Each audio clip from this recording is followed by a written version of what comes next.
Geleskede sallanır selvi dalları.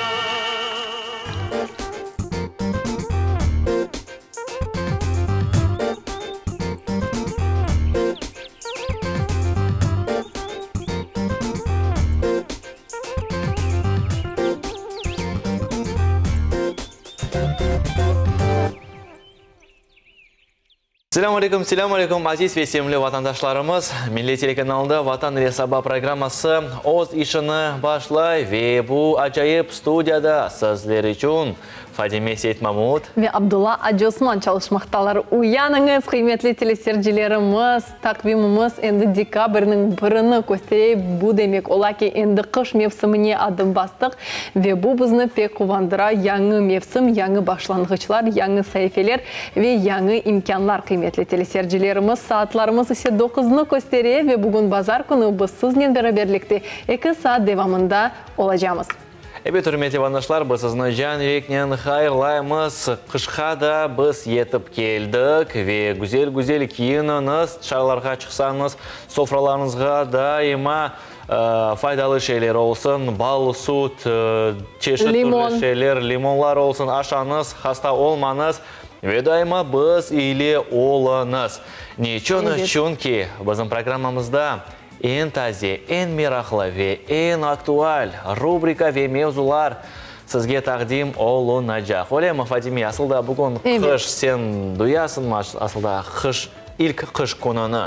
Biraz böyle soğuk oldu sabahdan tazelik böyle bir sezdim ama öyle tolsun yani kış aman kelgenini endi o kadar da duymayayım çünkü biz elbette kışını daha doğrusu böyle bir karның, ayazның böyle bir timsallengenini yani bekleyimiz ve ben bilesem endi kar yağsa, ayazlar başlansa biz tam olarak endi kış mevsiminin kelgenini de hakikaten duyarmız. Evet Fadime, doğru aytasın, lakin bizni biraz studiya bu muhit, bu programma kızdıra.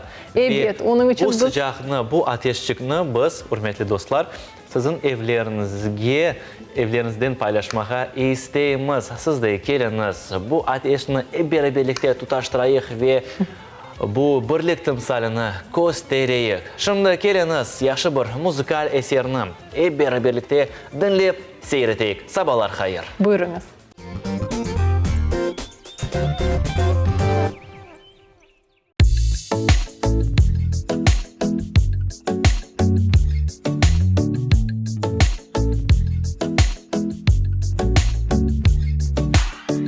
Güneşe bak, hayata bak, denize bak, yağmurlara bak. Ne güzel hayat bu maşallah. Sağına bak, soluna bak, insanlara mutlulukla bak. Ne güzel hayat bu maşallah. Hadi sen de bir dene, koy elini kalbine. Gül her ne olursa, gülmek sadaka. Gel katıl sen bize, koy elini kalbine. Gülmek sadaka, gülmek sadaka.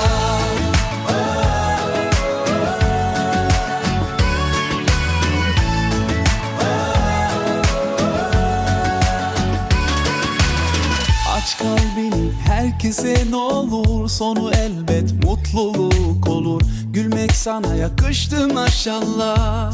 Wow, wow. Kollarını açsana ne olur, kenetlenir herkes bir olur. Bu güzel dünyada maşallah.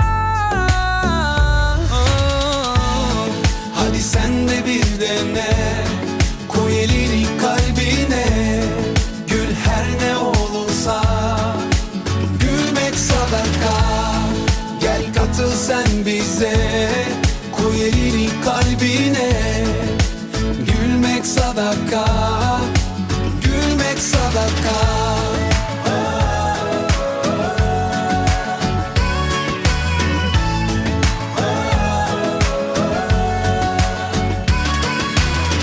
Maşallah maşallah sana, her gün mutlu olsana. Demiş ki Resulallah, gülmek sadaka. Maşallah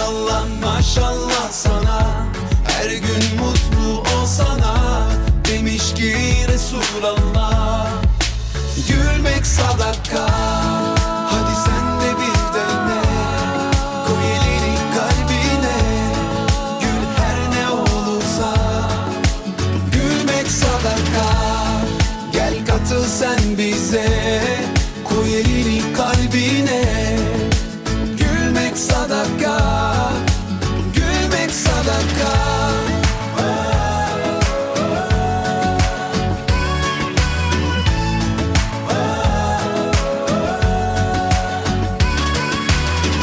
Maşallah maşallah sana, her gün mutlu olsana, demiş ki Resulallah. Gülmek sadaka, maşallah maşallah sana, her gün mutlu olsana, demiş ki Resulallah. Gülmek sadaka, gülmek sadaka, gülmek sadaka, gülmek sadaka, gülmek sadaka.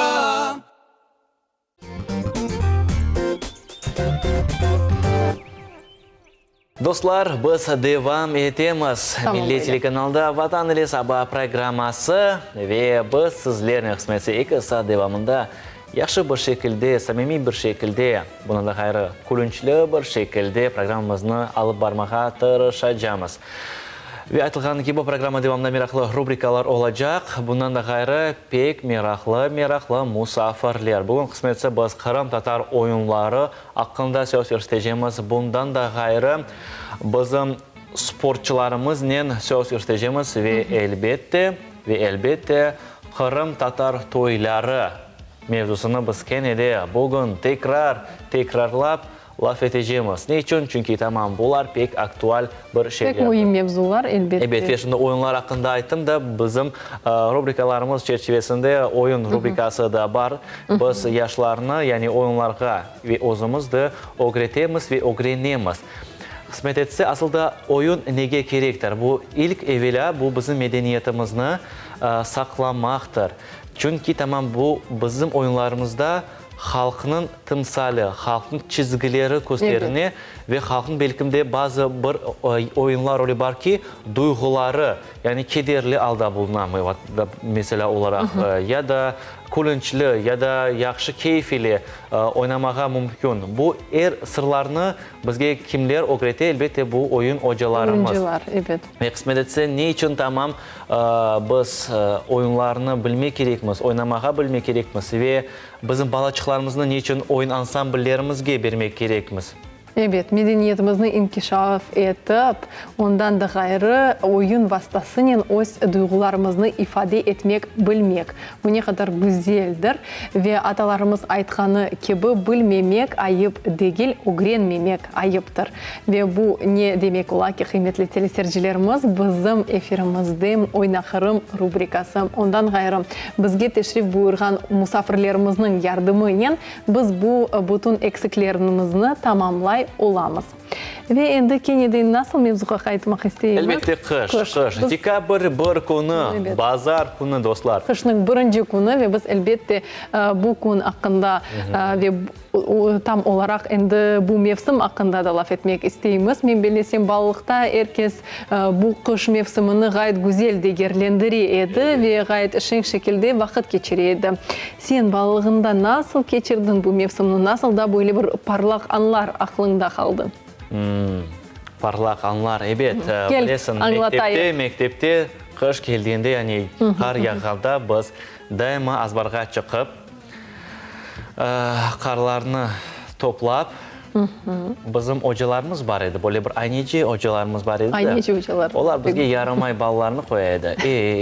Ve bir kimse görmegen vakitte azbarga çıkıp yani bu teneffüste herkes öz işlerine uğraşa bu karlarını alıp yani tögerek etip Kar topunu yapıp. kar toptan bir onların pencerelerini atıp bereydik. Selam yollaydılar bu şekilde. Evet, selam, Herkesin selamı farklı olabilir. Bizim böyleydi ve biz pek gerçekten sevineydik. Lakin bir vakti bir hocamız endi anladı. Bunu kim yapkanı? Yavaş etip çıktı. Bizni böyle kulağımızdan alıp da sıpırkını verdi. Ve aytdı ki, hana, bu meydan ayta sevrağımızga kurak deyin ki bu meydan senin balan. Ve biz teneffüs ders devamında bu meydanı bütünlüğü sıpırıp aldık. İşte öyle tesiratlar aslında. Pek şimdi hem öğretici sizge ders berdiler hocalarınız. Men bilesem siz bundan Lakin da bala faydalanın. balalığını yapmağa gerek elbette. Çünkü hem kış, hem sen balasın, o kadar şeyler var. Keyfin Canın ne kadar oynamağa ise oynayabilirsiniz dostlar. Yani bu gerek. Bu vakit tez geçer. Şimdi endi bu bala çağına yetmege olmaz çünkü bu endi hatıranızda. Evet. Şimdi kartışta yok, kartopu oynamağa imkanımız da yok. Onun için ekranlarınız karşına tiziliniz, kıymetli teleseyircilerimiz ve bizim Oyna Kırım rubrikasıyla beraber oyun toşemege buyurunuz. Evet dostlar, Oyna Güzel rubrikamız sizin dikkatinizge. Buyurunuz.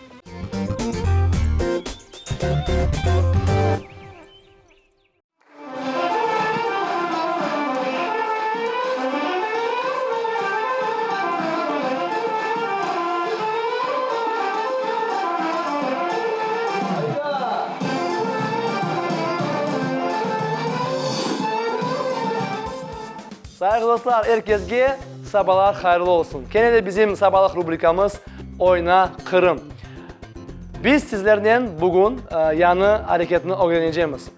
Geçen sefer men bilesem siz öğrendiniz, ezberlediniz ve men bilesem yaxşı bir oynaysınız, hem de utanmayıp oynaysınız. Bugün ise yanı hareket. Bu hareket aytmağım mümkün hareket de değil ama ne olsa da bizim oyunlarımızda kullanılır. Bu aylanuf. Bazı vaxtlarda adamlar aylanğanda başlarına aylana esini cöyle bekimdi. Ama men sizlerge anlatacağım nasıl aylanmak gerek. Başınız aylanmasın ve belki de azıcık yengilce olacak aylanmağa. Geliniz beraberlikte öğreneyik. Oğlan balalar kollarını açamız tepege, kızlar ise ikinci pozisyon. Ayaklarımız 6. pozisiya ve parmak ucunda turamız. Parmak ucunda turamız 6. pozisyada. Bu hareketini yapkanda, aylanğanda elbette her vakit parmak ucunda durmak gerekmiz. Çünkü aylanğanımız degiz olmak gerek, doğru olmak gerek ve aşağı tepege öyle bizim bedenimiz sallanmak olmay bu harekette. Degiz olmak gerek, durmak gerek aylanğanda. En esas kaydı bu harekette noktanı tutmak. Demek biz aylanğanda tek bir noktaga bakmak gerekmiz. Olsun bu bizim akrabamızdan, ailemizden anamız, babamız, kardeşimiz ya da seyirci olsun ya da bir komşumuz ya da belki de kuzgu koyup ağzınızın yanınızda bu sizin noktanız olacak. Ne için nokta? Çünkü biz aylanğanda tek anda bakmak gerekmiz. O vakit sizin başınız aylanmayacak ve sizin hareketiniz dülber, degiz ve doğru olacak sayılı dostlar. Ayaklarımız tamam nasıl biz adımlar yapamız oyunlarımızda öyle yapmak gerekmiz. Nasıl? 1-2-3, 1-2-3 ayaklarımız tek öyle yanlış yapkanda adamlar böyle yaparlar. Bir ayakta aylanarlar. Bu yanlış. Böyle yapmak gerek mi? Tek yapmak gerek. Ayaklarımız 6. pozisyada olmak gerek. 1-2-3, 1-2-3. Demek 1-2-3, 1-2-3. Böyle aylanmak gerek mi? Şimdi biz elbette aşıkmayıp yapacağımız bu hareketini nasıl tutmak gerek bu noktanı? Biz aylanğanda başımızı kaldıramız. Men şimdi sizde kaldıram başımı, bakışımı. Bana böyle, men aylanğanda başım sizde kala. Son olğanı kadar. Son elbette men aylanğanda tezce, bedimden de tezce başım aylanmak gerek. Gene de sizni tutmak gerek. 1, 2, böyle. Demek men aylanğanda kaldıram başımı Son başım bedenimden de tezce aylanmak gerek ve gene de sizni tutmak gerek. Gene de. Böyle şekilde bu hareket yapıla yavaş yavaş öğrenmek gerek. Aşıkmayıp yavaş yavaş öğrenseniz son mümkün tezce yapmağa yavaş yavaş öğrenip bu hareketini ben belirlesim siz öğrenirsiniz. Geliniz beraberlikte yapamız. Kollarımızı açamız. Kollarımız bizge yardım etmek gerek aylanğanda. Başımızı noktamız tutamız seyircilerde mavili aydır. Hemen aylanamız. 1, 2, 3, 1, 2, 3, 1, 2, 3, 1, 2, 3, 1, 2, 3, 1, 2, 3. Geliniz belki de kollarla beraber sizge kıyın. Kollarımızı kapatayıq ve kollarımızı kapalı şekilde aylanayıq. Aylanuf yapamız. Şimdi ise sağ tarafa biz yapamız. Siz nasıl isteseniz adamlar çeşit ola. Birisini sol tarafa yengil, birisini sağ tarafa yengil yapmağa. Geliniz beraberlikte yapamız. 6. pozitsiya. Aylanamız. 1, 2, 3, 4. 1, 2, 3, 4. 1, 2, 3, 4. 1, 2, 3, 4. En esas kaydı noktanı tutmak. O vakit başınız aylanmayacak ve hareketiniz doğru, degiz olacak ve aylanğanınız degiz olacak. Ben belirlesem anlarğandırsınız ve öğreneceksiniz. Gelecek derste görüşeceğimiz sayılı dostlar. Sağlıkla kalınız.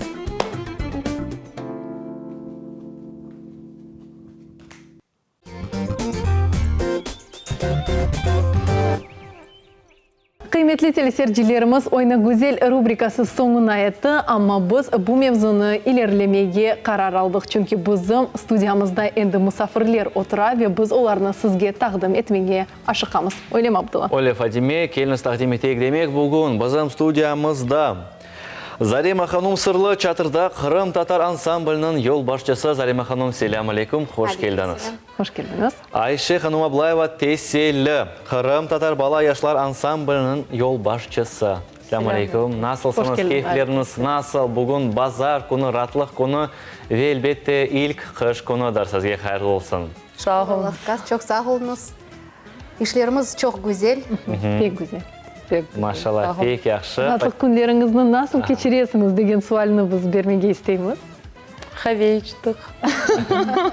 Pek güzel. Daima xavyenin başlana ve xavyenin Doğruсын devam айтмаға, стедем у творческих людей выходных нет. Работаем Да. без Ух ты. выходных. Без выходных. Значит, у вас репетиции, наверное, да? Как мы вас понимаем? Как мы вас понимаем? Да. Сабақтан, ақшама, жез, ойнап. Bu yaxşı, bazıları oynap değil de, bazıları agarotta çalışırlar bizim halkımız, teplisalarda, siz ise oynarsınız. Bu pek yaxşı. Bu beden terbiye işte. Beden terbiye, taraflama. mında, evet, pek doğru. Kızlar, bilemiz ki yakında yaxşı bir yarış olup geçti. Fazime, sen eşittin aslında bu yarış hakkında? Evet, men eşittim. Kırım'ın en güzel anası men belesem, evet, öyle mi? Ve siz anda iştirak ettiniz ve Zarima Hanım bizde galibe kazandı. Anda aslında galipler yok edi. Yok edi. Anda seçtiler, umumen herkesini takdirlediler, öyle mi? Не үшін демек, мен орысша айтайын. Aha, buyurunuz. Почему не было лучшей мамы? Потому что участвовали мамы разных национальностей. Ну да. Каждая национальность принимала участие. Поэтому, чтобы не было конфликтов, такое вот обоюдное решение. Каждая, и вообще не бывает лучшей мамы, да? Да, в на любом самом деле. случае, да. Поэтому каждая мама достойна своего звания и титула. Машалла, Для как каждого ребенка самая лучшая мама Это – его. это его Это его мама. родная. Да. Doğru, maşallah. Nasıl geçti tedbir? Самая лучшая мама, это был, можно сказать, даже не конкурс, да, это такое огромное мероприятие, шоу, в котором приняли очень много участниц. Было 13 участниц разных национальностей, как я уже сказала. Да. И, конечно же, самое Самое сложное, самое важное. самое приятное, что было, это участвовали еще и дети. Когда дети выходят на сцену, это, мне кажется, лучше. Они не бывает. помогали своим мамам представить, да, себя? Да. То есть вы участвовали вместе со своими детьми? Да. Да. Хорошо, что вам надо было делать? Конкурс Какие состоял критерии, из задачи? 3 этапов. Ага. Да, ну и, как конечно же, это было дефиле. Дефиле в народном Первый костюме. выход в национальных Национальный. костюмах вместе с детьми. Да. Второе было задание, это «Золотые руки» называется. То есть, Крокодили. что семья вместе делает, какие традиции, может, у них есть совместные. Кто-то готовил, кто-то пек, кто-то Вышивал. вышивал, да, что, Там кто вязали. чем занимается вместе, Разные вместе с деятельности. детьми. Да, такая вот была, Семейные традиции, да? да, семейная Рукоделие. традиция. Айша Ханум, у вас сколько детей? У меня одна дочка, ей 10 лет. Вы вместе с дочерью принимали участие? Да, мы правильно? принимали участие с ней. Она, конечно, мне помогла. Мы выступили с творческим номером. Это было третье, да? Да, было третье задание, творческий номер. Ну, она танцует у меня в ансамбле. Ага. Также она занимается современными танцами. Вот. Мы с ней вместе рассказали о нашем золотых ручках. Это окубите. Ух ты! Как мы с ней печем. В общем, Это мы любим. да, мы тоже Поподробнее. любим Можно- покушать. Да. Можно Вот, продолжить? очень любим кубите. В общем, мы с ней рассказали об этом мясном пироге. Там, то есть это нужно было рассказать полностью изначально там, историю, да, то есть... Хорошо, такой вопрос. В кобите больше фарша должно быть, либо больше все-таки Лука и картошка. лука и картошки? И картошки. Все-таки Спорный фарша. момент. Фарша. И он Доминирует, мясо. да. Да, доминирует мясо. И, естественно, там есть еще момент, когда его вручную мясо, чтобы он был Да. сочным и вкусным. Мы об этом тоже рассказали. Здорово, здорово. И, конечно же, дали Секреты попробовать такие. нашим И жюри. попробовали. Сами не попробовали. Машалла, машалла. Их яхши. Да, я думаю, жюри были покорены, да, данными О, нашими да. традиционными нашими блюдами. Да. Как шла сама подготовка, сам процесс подготовки? Ой, было много Насколько- репетиций. Мы отдельно все собирались, все мамочки. И создалась такая уже команда. Уже стали все такими родными и близкими. Мы и до сих пор общаемся, созваниваемся и хотим встретиться опять Да. все вместе. То есть Это прекрасно. Да, тут объединилась такая дружба. Да. появилась. Это принимали участие со всего полуострова, либо это отдельный какой-то город? нет, было положение разослано Ага, вообще культурно-национальным обществом. ага. И эти общества уже направляли как бы своих Представители. да. Представители. да, желающих мам. Машалла, машалла. Были представители. Хайрлусон, честно, мы смотрели сюжет, Да. телеканал Милет, сняли, то есть весь процесс, как, что это было, рассказали нам, зрители восхищены, мы сами на самом деле просто даже пожалели, то, что мы не присутствовали там. Вот так. вот. Возможно, нам тоже досталось кусочек кубите, да? Да. И курабье, да, который вы готовили да. за Римханом. Зарима Ханум, знаем то, что вы руководитель ансамбля «Чатырдах». Сколько у вас учеников, чему вы их обучаете и почему дети, наша молодежь должна обучаться нашим крымско-татарским танцам? Мой ансамбль находится в городе Алушта. То есть, да, каждые выходные я ездию в Алушту и занимаюсь с детьми. В ансамбле у нас около 50 детей разных возрастов. Вот. Почему заниматься? Мне кажется, передавая нашу культуру детям, наши традиции, мы таким образом развиваем наши национальные традиции. Да, традиции, конечно. Машалла. Поэтому дети должны знать нашу культуру, чтобы своим уже детям было что передать. Таким образом наш народ будет расти и возрождаться. Машалла.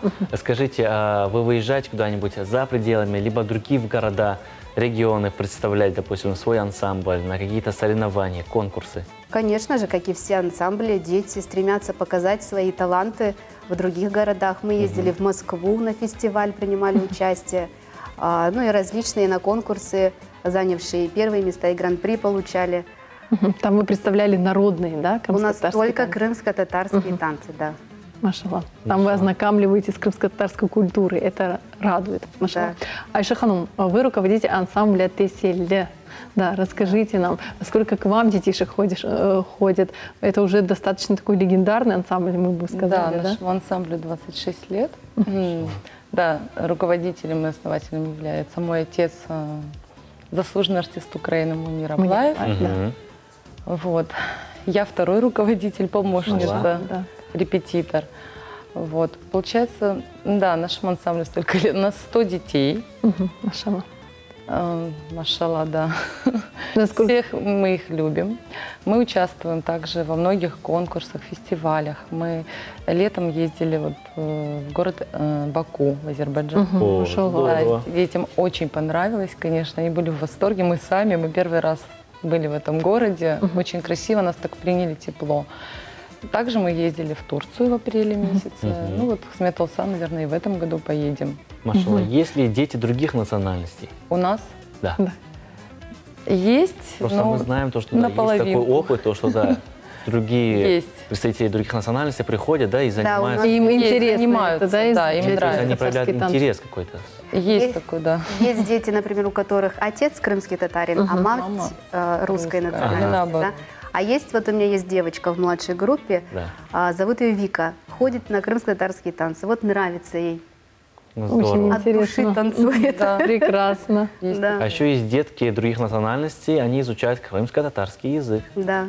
Они ходят в школу, Ходят, изучают, то есть обязательно. проявляют интерес.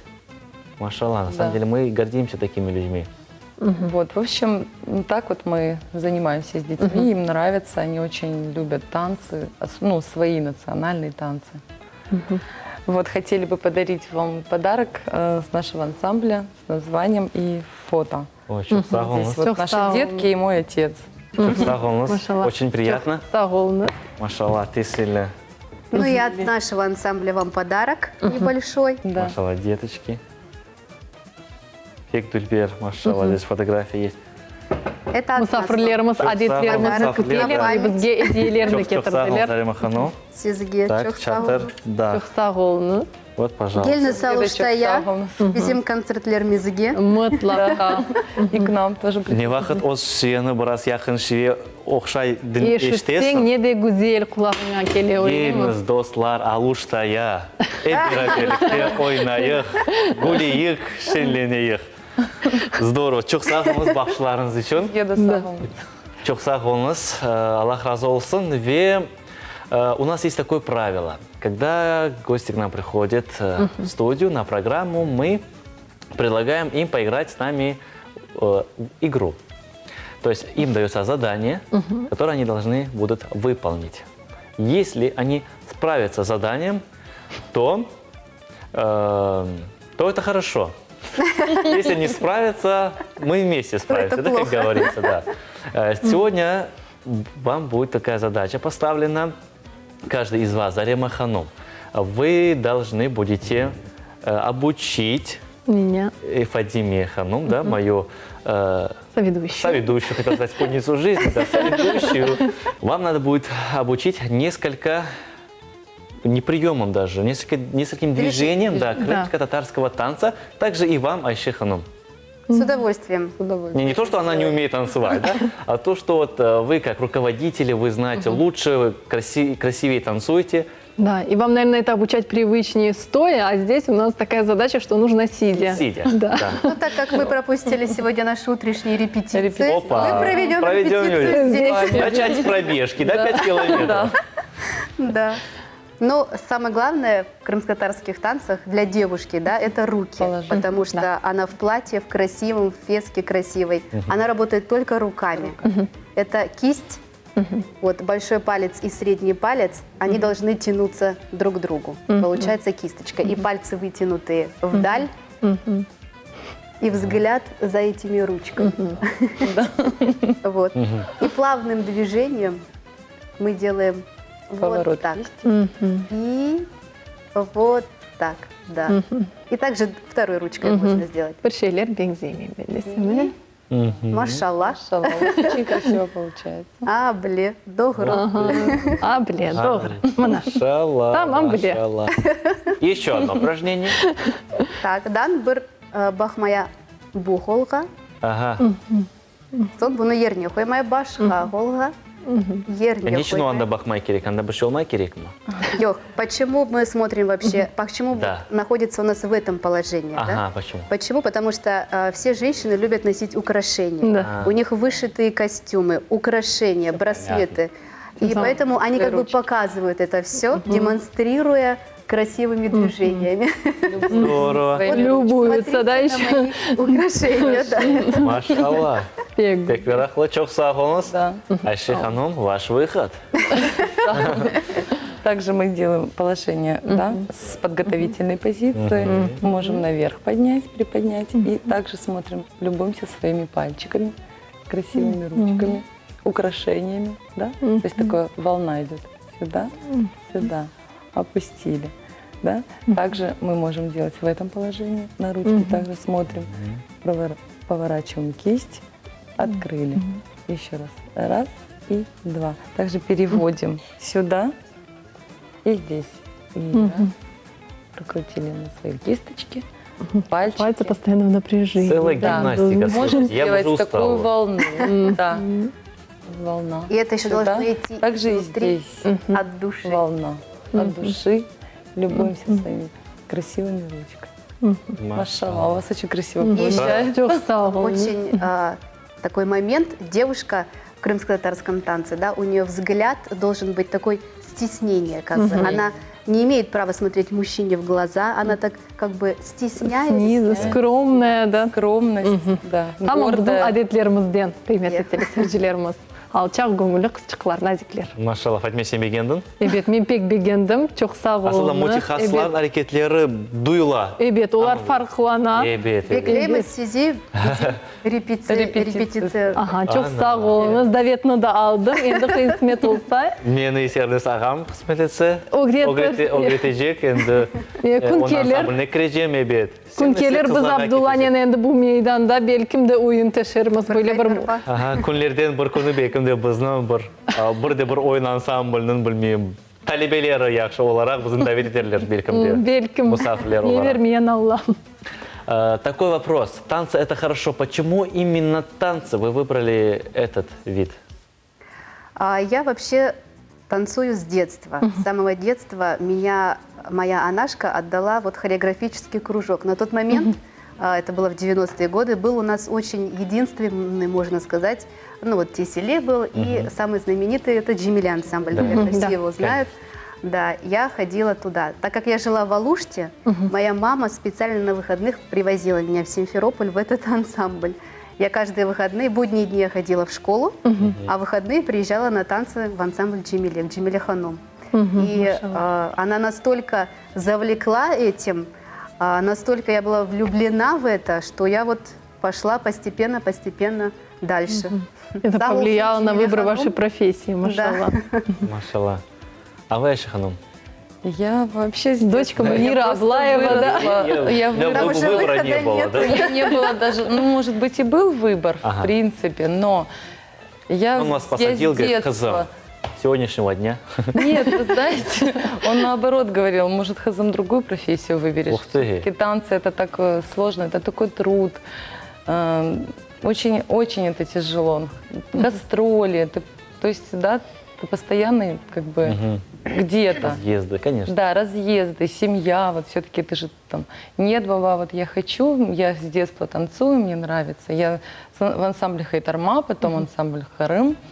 Также мой отец, Джемиле Ханум, они были партнерами, и я вообще была в восторге, я любила, я с детства. Затем меня родители, мы переехали в Крым, отдали меня в лицей искусств в Керчи, в городе Керчи. Я жила там 3 года. Ты.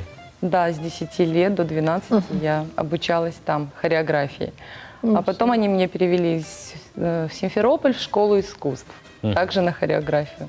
В общем, я с детства танцую, люблю безумно танцы, но особенно, конечно, наши крымско-татарские. Ну, такое родное, такое прям я не могу.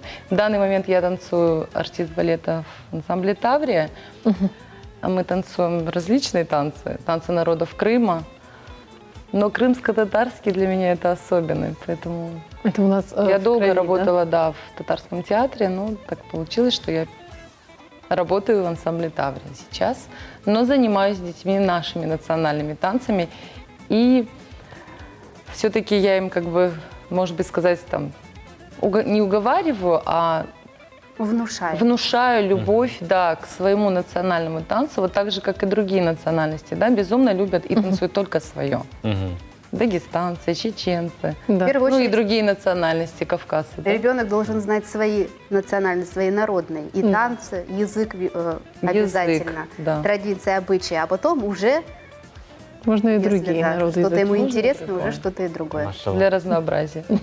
Ашы ханым, Зарима ханым, келгеніңіз үшін çok sağ olunuz. Ne yazık ki bizim programın sonuna yetmekte. Allah daima çok işlerinize sağ olun. yardımcı Sağ olsun. olun. Ansamblınız daima artsın, talebeleriniz Evet. daima kelsin ve sizni quvandırınız. Ve daima birinci olmağa sizge tileymiz. Çok Sağ sağ olun. olun. Sağ olunuz, keldiniz, yayınımızды yaraştırdınız, hareketlerge öğrettiniz. Hep sizni bekleyimiz bizim stüdyamızda. Çok sağ Daima olun. keliniz. Sağ olun. Sağ olun. Görüşkенче. Çok sağ olunuz. Sağ olun. Hürmetli dostlar, biz ise devam etemiz ve növbetте bizim muharrirlerimiz sizge meraklı bir levhani hazırladılar. Yaxşı bir şiir. Bizim tuğan tilimizge başlanğan şiir. Tuğan til. Riza Yusuf'un icrasında. Geliniz birlikte dinlep bu satırların manalarına dalayıq ve özlerimizge bir neticeni çıkarayıq. Buyurunuz. Buyurunuz.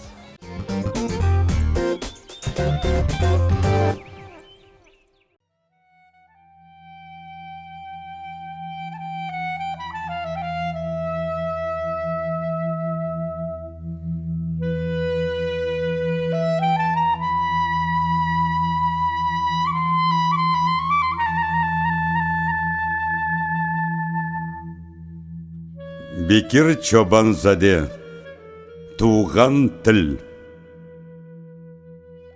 Мен сені Қырымда, Қазанда таптым. Жүрегім қайнаған ташқанда таптым.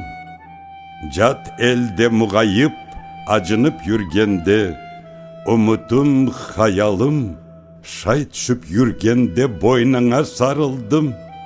Дердімні айтып, Юрт деген сөзіңмен өзіме қайтып, Йырларың болмаса, манен болмаса, Юрт деген сөзіңмен юрек толмаса, Ах, насыл юрермен ғурбет яқларда, Танышсыз, білішсіз ят соқақларда. Білмеймен, түркмі татармы адың, Пек яман татлысын Танрыден дадың. Түркте татарда сенің сөзлерің, Екісі екі чуфт мұнлы көзлерің. Құшларға қашқырға огретсем сені, Сен болсаң оксузын көңлінден сүйгені, Аңласын бір сені дұшман да сүйер, Бір жанық сөзіңмен Юрегі ирер. Істеймен өзіңні ерде көрмек, ерде инжінден дестанлар өрмек. Жамиге михрапқа сарайға кірсем, Денізлер чөллерін четіне ирсем, Сенілі дұшманға ярлықлар яссам, Сөзіңмен оңмазын көңліні қассам. Қабрымды мелеклер сорға сораса, Азраил тілімні бин қач кере тораса, Оз туған тілімді айтмаға дермен, Оз туған тілімді йырлап олермен. Көңлімні қайғылар кеміріп тұрғанда, Халқымның тынышсыз йылдызы ұрғанда, Туған тіл башқа шей ақылыма келмей, Бір бұйық сырымсын дұшманлар білмей.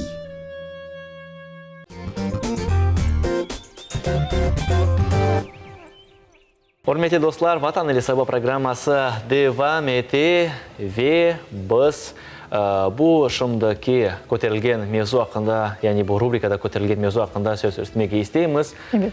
Yani til hakkında tuğan tilimiz. Gerçekten de tuğan til 2, 3, 5 olmaz. Тек бір ана тіліміз бар ве бұл тілімізні біз бірте сақлап ве қорчаламаға керекміз. Не үшін? Чүнки біздің ката деделеріміз бұл күнлерге қадар біздің бұл ана тілімізні сақлап қалдылар, қорчалап қалдылар.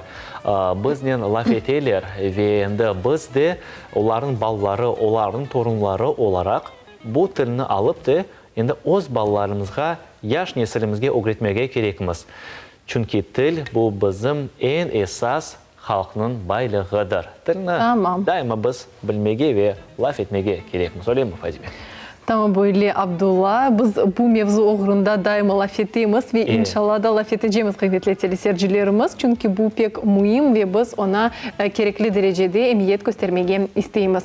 Ve bilesiniz mi, bizim hürmetli teleseyircilerimiz, biz endi neni aytmağa isteyimiz.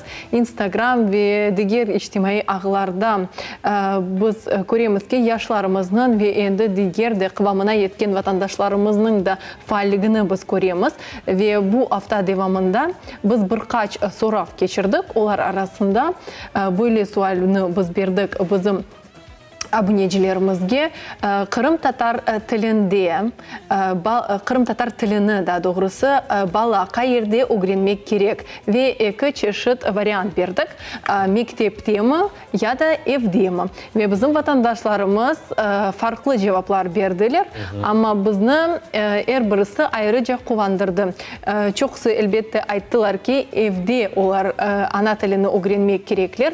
Çünkü tamam evde tuğan tilimiz sevgi aşılana. Öyle mi Abdullah? Ama mektepte de bu bilgilerini tamamlamak gerekler. Öyle mi? Çünkü endi anda böyle bir da gerekli derecede ona kulak asıla, ondan gayrı, onda bütün kaydelerine göre bizim tilimiz, edebi tilimiz öğreniyor. Evde elbette biz endi şivelerimiz de laf etemiz ve öğreniyoruz. Ve bu da endi keçkin soravımızla alakalı. Evet, Fazime pek yaxşı aytın. Aslında hürmetli vatandaşlar, менің fikrimce ana tili öğrenilmey, ana tili aşılana. Eğer de Kur'an'ta ana tilimizde laf etse, bala çağalar da onu korup ana tilinde laf edecekler ve sonra ise mektepke barıp anda da hem laf etirler, öz tilinde hem başka tillerinde hem edebi tilimizde de elbette öz ilimlerini daha ziyade arttıracaklar.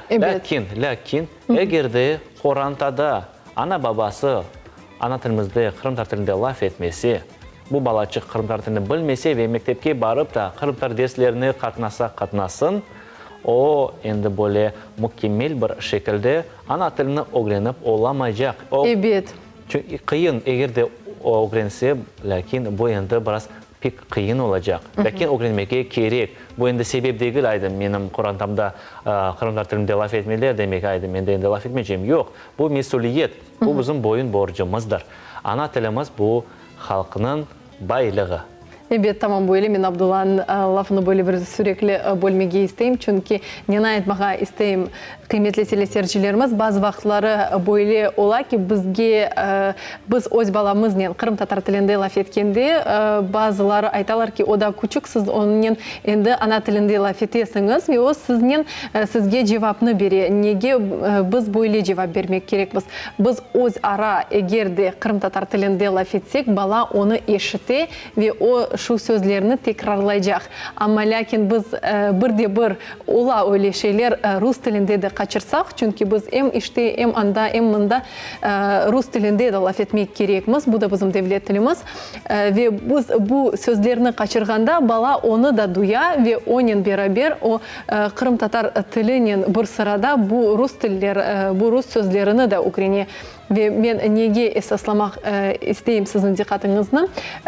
Bala evde nasıl lafını, subjetini eşitse o sözlerini o aytacak. Çünkü o onun kulağına endi alışkanlık olarak kiriyor. Ve aslında ana tilimiz o kadar kıyın dil değil. Başka tillerge bakmadan mesela olarak böyle bir söz bizim halkımızda var. Yani siz Kırım Tatarlaştırganlardansınız mı? Evet. Pek adi söz, siz Kırım Tatarlaştırganlardansınız mı Fazime? Не дерсің? Қырып татарлаштырғанларданым мен. Достар, келесі береберлікте ана тілімізді оғренейік ве невбетекі мерақлы бір Левханы сейір етейік. Насыл бір Левха, Фадим? Ажеба. Білесің ма? Жоқ. Құрметті достар, сіздің диққатыңызға қайнана или саба рубрикасы. Біздің яйынымыздың құсусиетінден бірі. Evet, келіні сабырсызлықнен сейретейік. Бұйырыңыз. Сейретеміз.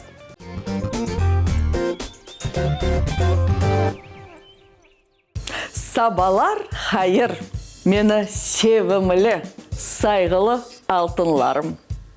Бүгінгі саба ашымыз земаневи вақтымыздың тесірінден пейда oldu.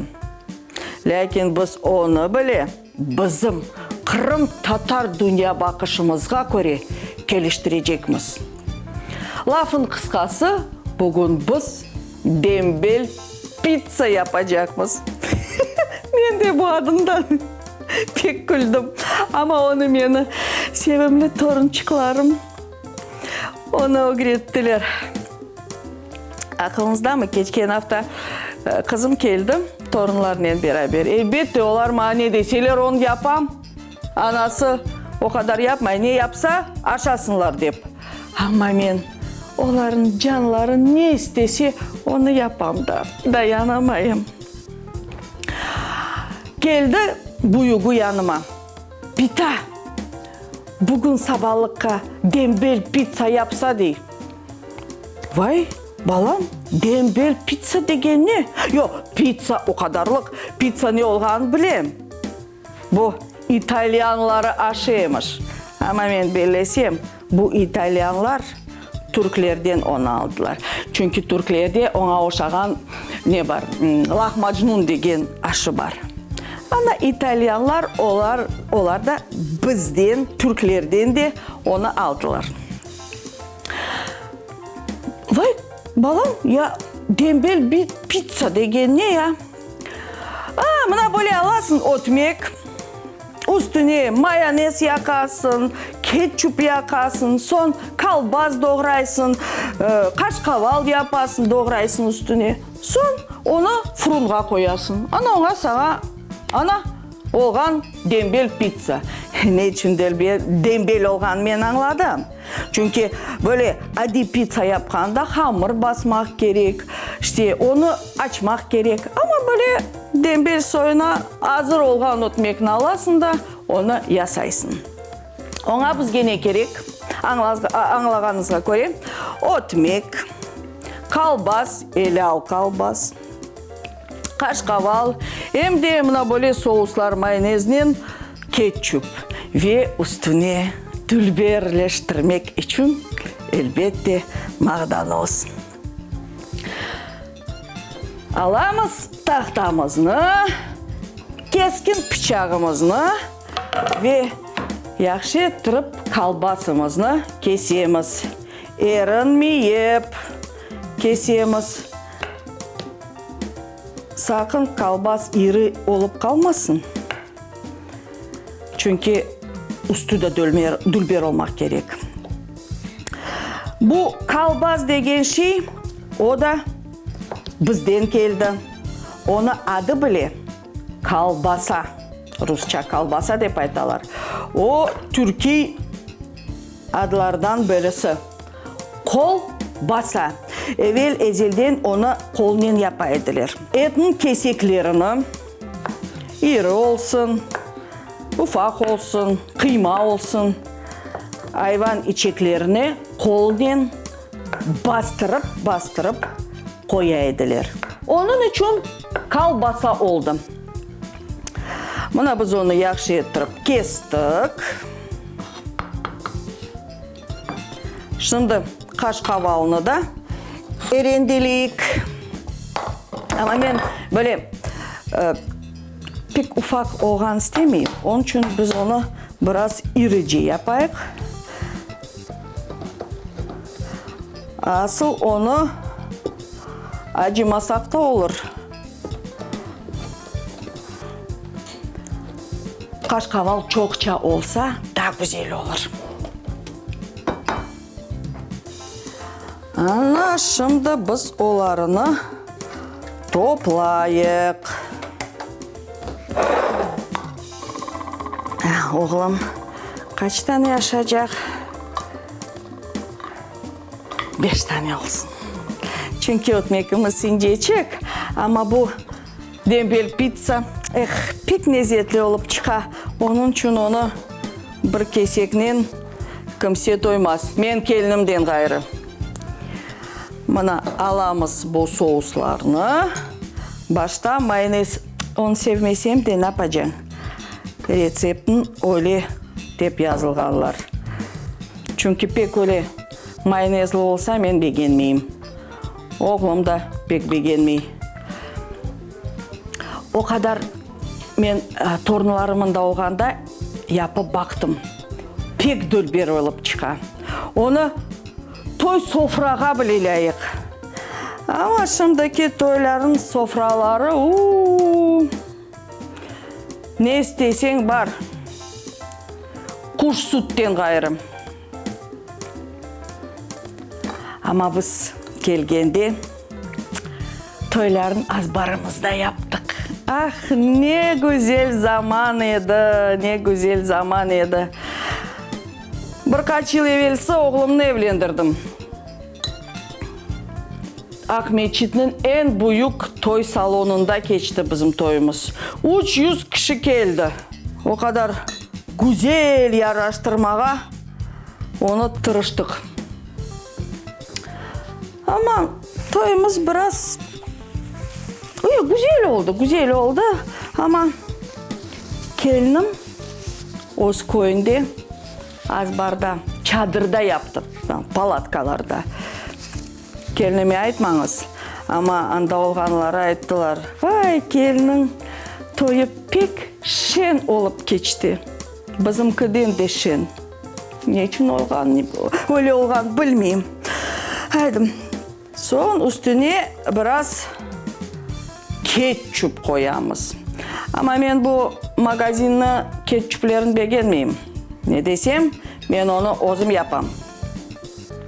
Her yıl kış gelgende, konservasiya vaqti kelgende men o'zim yapam. Ana o ketchupni. Ama men kelinim ona çok emiyet bermey, magazinden alıp kele. Oğlum sevedi ana o ketchupni, mayonezni.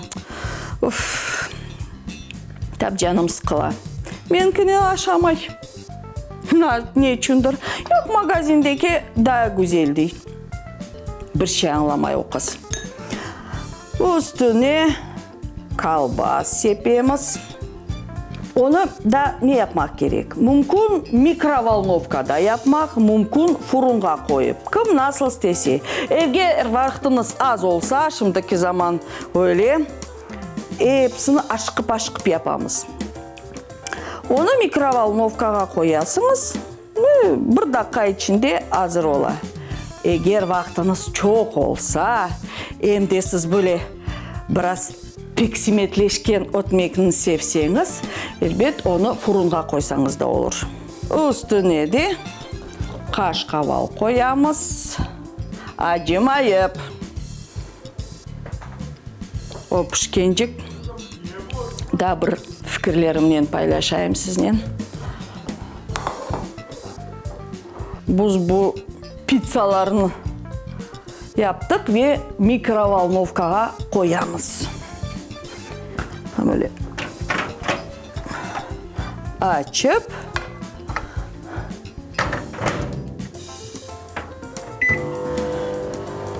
diyeceğim pek devamlı olmasın. Bu mikrovolnovkada çok durmasın. En esası ana bizim dembel pizzamız özüne geldi galiba.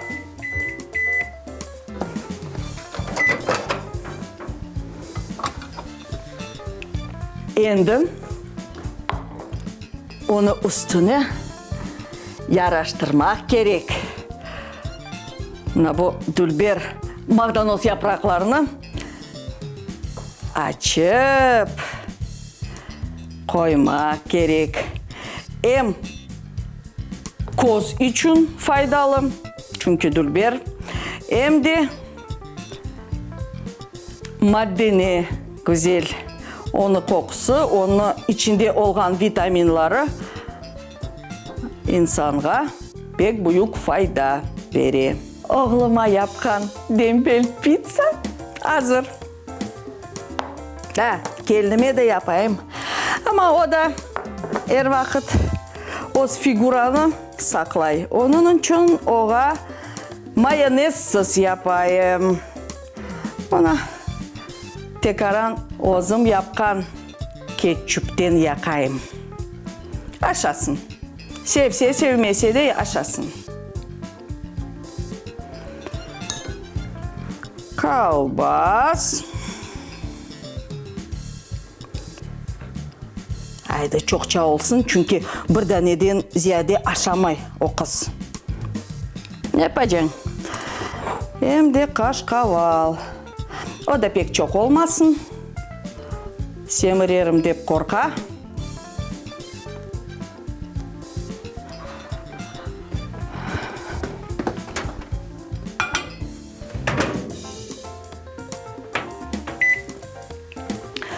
Ana işte şimdiki ballar öyle.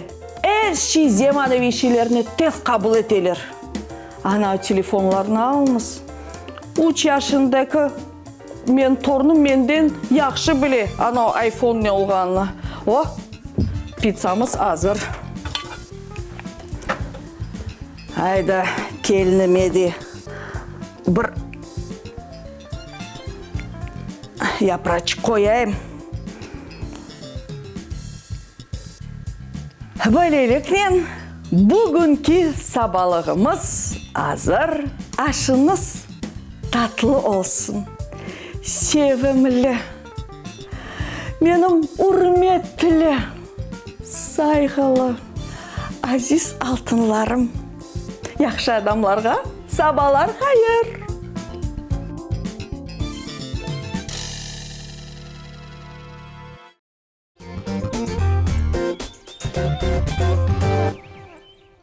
Lada bizim kaynanamız, көресіңіз mi dünyaca belli yemeklerini bizim kaynana ile sabah program yayınımızın rubrikasında görebilirsiniz. Kıymetli teleseyircilerimiz. Evet, hürmetli vatandaşlar, tembel pizza деген bir yemekni bizge taqdim etdi bizim kaynamız. Tembel de olsa, lakin lezzetli bizim kaynamız aşlarını pişirir.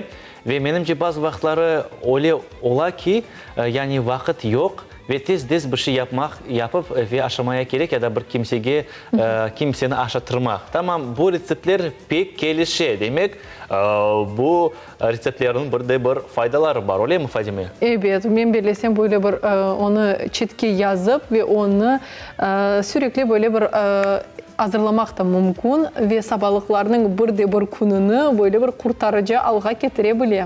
Lakin o kadar da tembel olmasın Fadime'yi. Çünkü ben öz üstümdesin bularda. Evet, herkes öz karnını düşünüyor kıymetli teleseyircilerimiz. Evet, ne yapacaksın? Yaşayış böyle bir şeydir ki karın daima tok olmaya gerek. Dostlar, pek yaxşı şey. Lakin şimdi pek acayip bir yani rubrika değil de bizim multfilmimiz bekley. Şimdi keliniz, balacaklarınızı, soy akrabalarınızı yanınızga alıp, birlikte bizim ana tilimizde multfilmni seyir eteyik. Buyurunuz.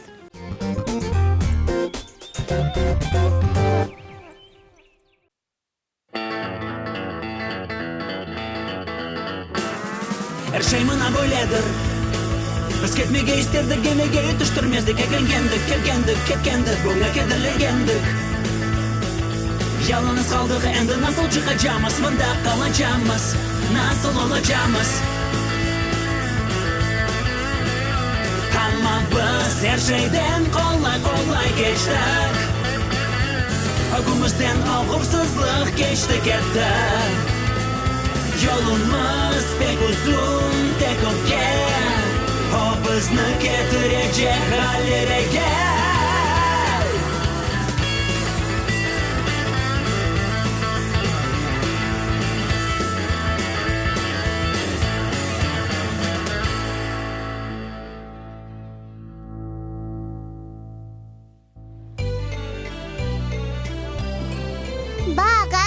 Mına bu balaban çomuç. Mına bu iki yıldızını görüyorsun.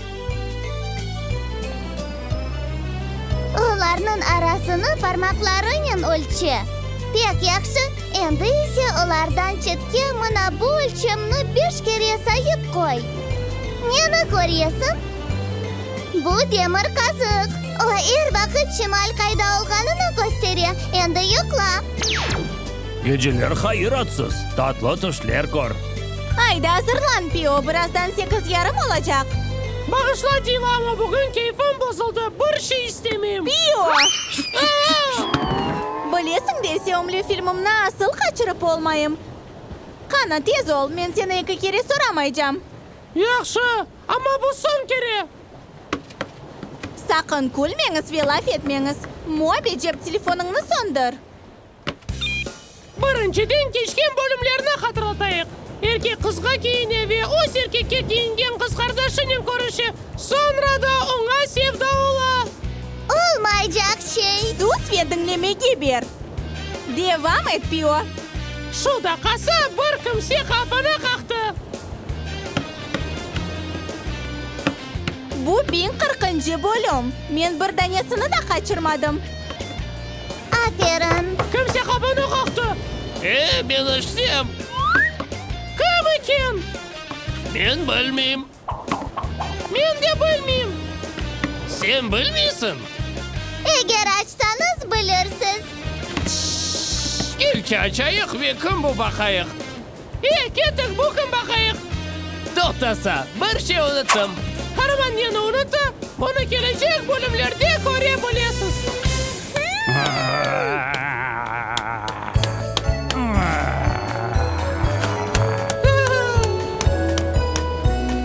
Geceler hayır dostlar. Tatlı tuşlar korun. Hayır haşı. Tavşan Lenger hakkında unutma.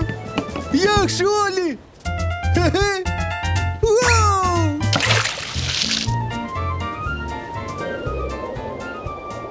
Multfilmning qahramonlari bu bir bölümde endi 68 Lenger joydalar. Multfilmni yaratganlar ne? Lengerning bag'li yaxshicha hech bir şey uydurmaylar. Misal uchun o'zi yaldagan Lenger bu pek kulkunchli olur edi.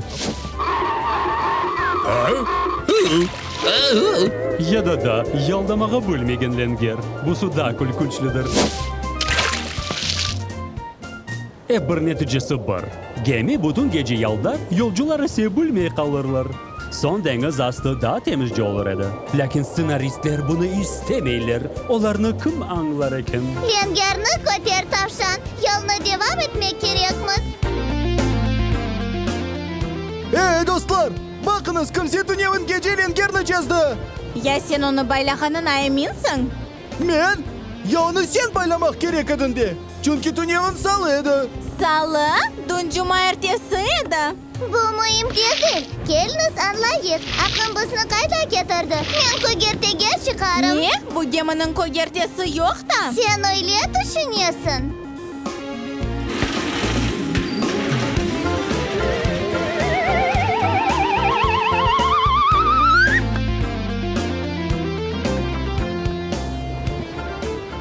Ne koruyorsun? Men adalarını koruyorum. 1, 2, adalarında pek çok. Pek çok ada. Galiba anladım. Onlar hepsi sovnen sarılgan. Elbette tavşan. Olmasa onlarga ada aitmaz edilir. Anladım. Endi ise aytsaçı. Adet uzay haritalarda adalarının adları tamam üstlerinde yazılgan. Ya sen olursun. O soray oku bulurum ya da yok. Yok men olmam. Sen pek çok ada ayttın. Evet. Olar bir dairege tüzülgen. Evet. Olar bir-birine oşaylar. Elbette. Anladım. Haydi tuş Oli. Ha? Ne? Ya belki artık gemiye kaytayıq. Haklısın. Gel kaytayık. Yok. Kaytayık ve kobağa nasıl kırmenge düşüneyik. Evet, varınız. Ben sizni anda bekleyeceğim.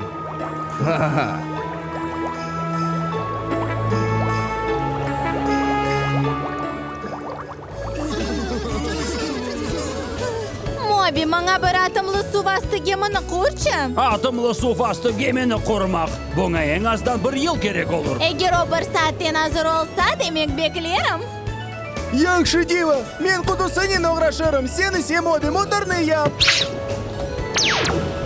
Маңа о балабанын жинеге керек сорайсың, өзіме юзук япарым. Эбе, дөлбер юзук. Йоқ, яңлышасың, ойынжа ақыр дегіл, ойынчық қыбы еңгіл. Құтысы азыр. Сон, Моби, мотор азыр мы? Мана о. Янаслы ойланы. Резна чықнен мы? Ойле олыр мы? Айды, біз азырмыз, кім менен барадақ? Мен сенен дива.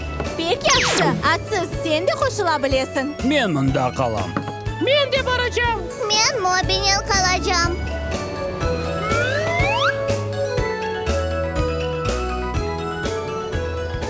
Батпаға hazırsыз мы? Тавшан, көрмейсің ма? Бір ерге батмайық. Tavşan, ya sen balast savutunu yaptın mı?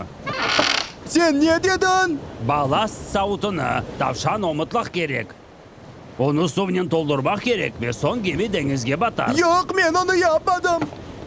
Aferin sana. Bir şey değil. Biz geminin yarısını suyla doldururuz. Sonra o batar.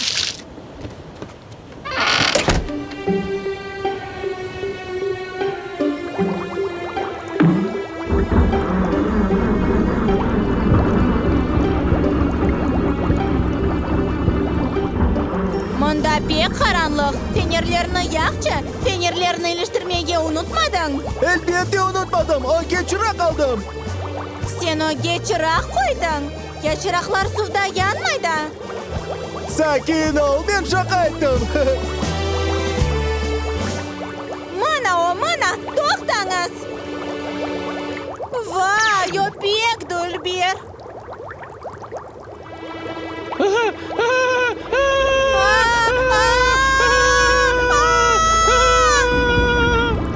Gemini çek.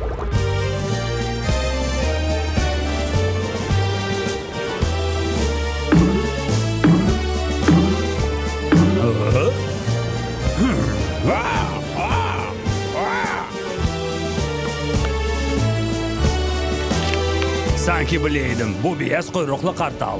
O balık aşay, hem de o yılanların aşay. Uydurdum. Belki kuşun dikkatini yılanğa ayırayık.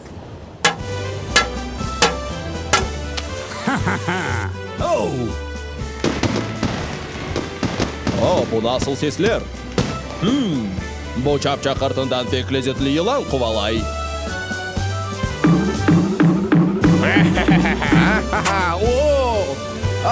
Yok! Galiba kaçtık. Endi ise kettik incini alayık. Koterilmeye hazır ol tavşan bütün suvunu dök. Su döküldü. Biz ise koterilmeyik.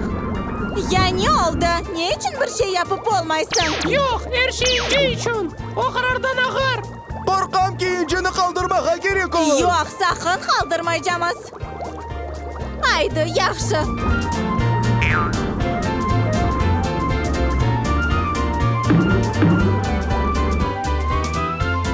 İnci kayda? Men onu yerinde kaldırdım. Bir onun kolemine yüzük tapılmaz edi. Pek gülünçlü.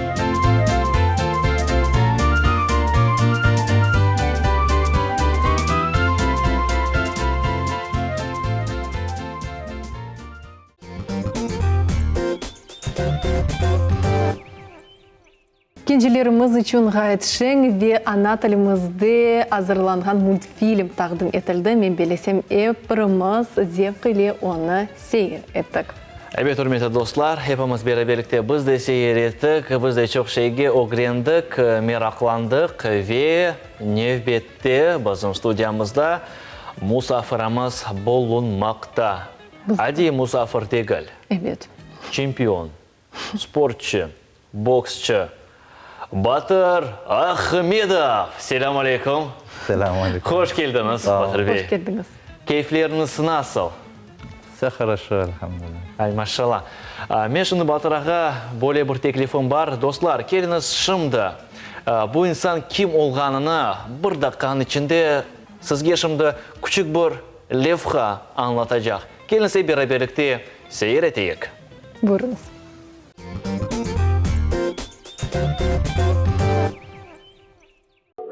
We introduce the highly decorated amateur star and 2016 Olympic, the undefeated super lightweight world contender. Please welcome Batir Ahmedov. The scale at this time, first we look at 7 wins, no losses. He has 6 wins coming by way of knockout. He's the undefeated contender and super lightweight sensation, Batir Ahmedov. 139.4 or 139.5 pounds for Ahmedov.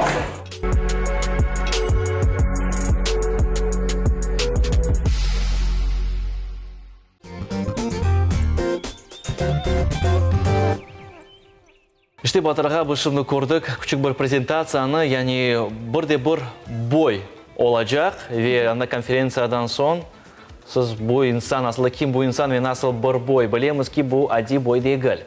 Мүмкін олса тәсілят ұжа. Да, это был самый сложный бой моей карьеры и самый важный, потому что я дрался уже в этом бою за титул чемпиона мира. Хотел привести титул чемпиона мира в Крым. Ну, получилось так, что я боксировал в Америке, в гостях, у местного публики, у местного любимчика. То есть организаторы все подстроили так, что победа просто невозможно было забрать по решениям судейским. Мне надо было его или переехать, то есть остановить досрочно, или же, я не знаю, какие пути еще есть. Но бой продлился 12 раундов, все отведенные 12 раундов. По итогам 12 раундов судьи посчитали, что я уступил.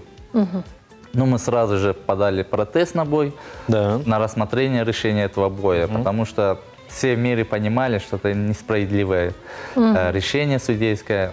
И у нас их приняли, и организация Всемирной боксерской ассоциации, за которую я дрался, вынесла решение, чтобы соперник мне дал незамедлительный реванш. То есть он не имеет ни с кем драться, только со мной. То есть, да, больше ни с кем он не может драться. Только после меня может подраться, если докажет, что он лучше меня, то есть он может подраться. То есть нас сейчас ожидает еще один бой? Да, нас сейчас ожидает большой реванш, где мы должны свое взять, да, где у нас уже будет более лояльные судьи, то есть уже будет все как на равных условиях. Еще такой момент, я с России поехал в Америку с 7 боями на профессиональном ринге, а у этого боксера был 24 боя. И все победные, то есть. Но Марио, он сильный боец. Он 3 раза, получается, опытнее. У него опыта очень много, и местный любимчик. А меня еще, я в мире о себе не... Батырга, но несмотря на это, вы очень достойно держались на ринге. Вы пару хороших апперкотов и свою коронку использовали. И это проходило. Да. Смотрите, об этой коронке мы поговорим немного попозже. Хорошо. Бой, да, продлился очень хорошо. Там были допущены кое-какие ошибки, которые мы будем стараться убирать уже непосредственно в реванше. Но еще такой факт, они пока не хотят со мной драться. Они отказываются драться со мной. Мы понимаем, почему. Потому что ему просто повезло. После боя его сразу госпитализировали в больницу и отстранили от занятий на 8 месяцев. То есть я ему, да, я ему лицо разбил, там, сломал там скулу или что-то. Там, ну, по результатам врачей, то есть он отстранен на 8 месяцев. Вот мы сейчас ведем переговоры, мы хотим этого реванша, мы хотим забрать свой пояс, но будем сейчас ждать результатов. Я думаю, уже, иншаллах, вот в начале марта мы уже проведем реванш. Более справедливые, мы уже сможем выбирать судей, как мы в первом бою, если мы не могли выбирать судей, кто будет судить. А в этом бою мы уже сможем выбирать судей, кто нам нравится, кто не нравится, кто к нам полояльнее относится. Вот И будем условия создавать более-менее хотя бы 40/60, 70/30, хотя бы, а не так, что 100/0. То есть, а в первом бою так и было, 100/0. То есть у меня шанс был только его нокаутировать и все. А по-другому мы знали, что победу нам не отдадут. Мы видели это напряжение перед боем. После боя видим то, что боксеры пожимают, обнимают друг друга. Как это объяснить? Вроде до боя настрой другой, а после боя уже мы друзья. Хотя они дрались на ринге, как, я не знаю. Да, на самом деле, да. Это солидарность. Это фактор такой вот. До боя мы соперники. Каждый хочет выиграть. Я на протяжении 10 лет стремился к этой точке. Он на протяжении 20 лет шел к этой точке. И вот мы столкнулись. И никто не собирается отказываться от своей мечты, от своих целей. Каждый хочет победить. Никто не выходит проигрывать. Каждый хочет выиграть. Поэтому вот этот злость, спортивный злость называется. Там нет никакой ненависти, там нет. Просто соперничество спортивное.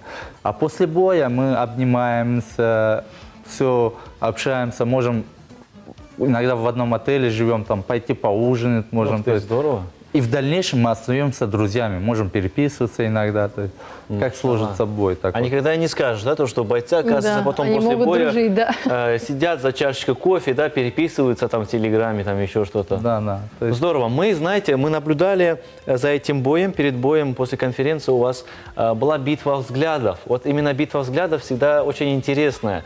В чем смысл именно вот этого зрелища? Битва взглядов – это очень тоже важный составляющий фактор в поединке. Это все пазлы.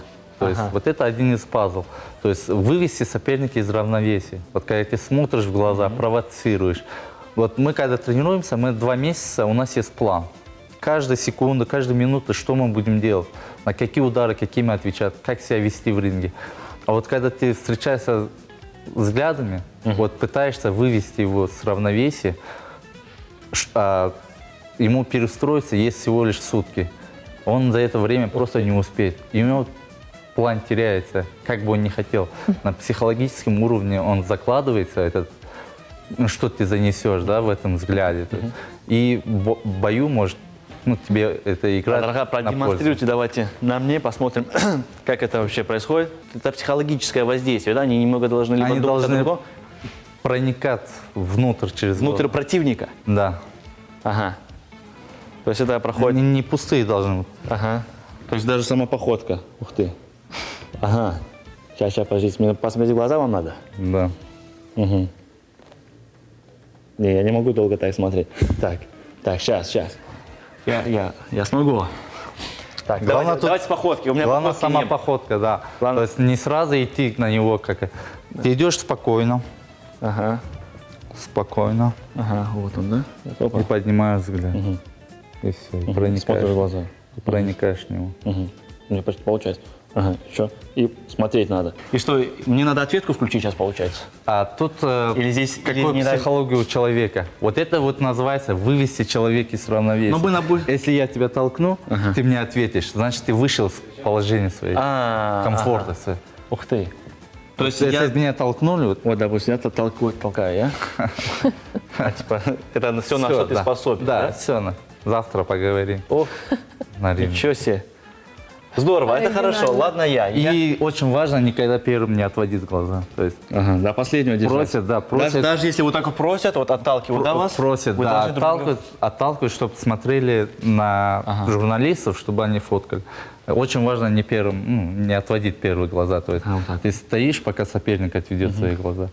Когда он отводит уже, ты смотришь на него смотришь. Взгляд, не, он уже отвел глаза, он смотрит, а ты все время смотришь, и потом уже переключаешься свою...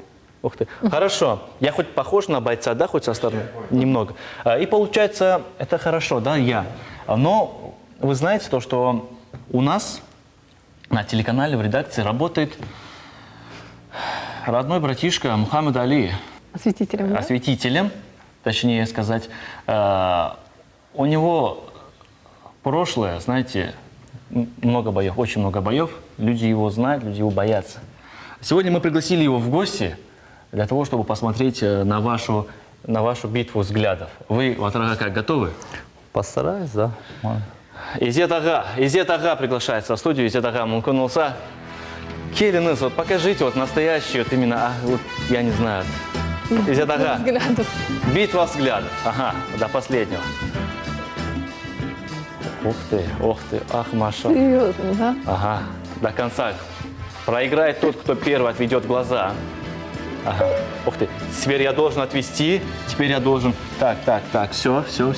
Ух ты, провокации, пошли провокации, опа. Все, успокойся, Батырага. Изет Ага, машалла вообще. Изет Ага не поддается, Батырага, все, проходим, все, присаживайтесь, все, поговорим на конференции более детально. Изет Агамыз, çok sağ olunuz. Батырага, что скажете? Очень хорошо держались. Я на самом деле не могу взрослым смотреть в глаза так. Машалла, Батырага, çok sağ olunuz. Батырага, собственно говоря, что привело вас к спорту, именно к боксу? Почему не другой вид спорта? Знаете, вот бокс во мне с рождения, наверное, в крови. Я не могу объяснить, откуда пришло. Вот сколько я себя помню, столько я люблю бокс. Вот любовь к боксу особенный какой-то. Ну, сам боксом я начал заниматься очень поздно. Для боксерских мер, то есть для спорта, это очень поздно. Я 18 лет только пришел в секцию бокса. Хотя я любил бокс с самого детства. Просто у меня не были возможности, там, то ли финансово, то ли еще какие-то там залов не было, может.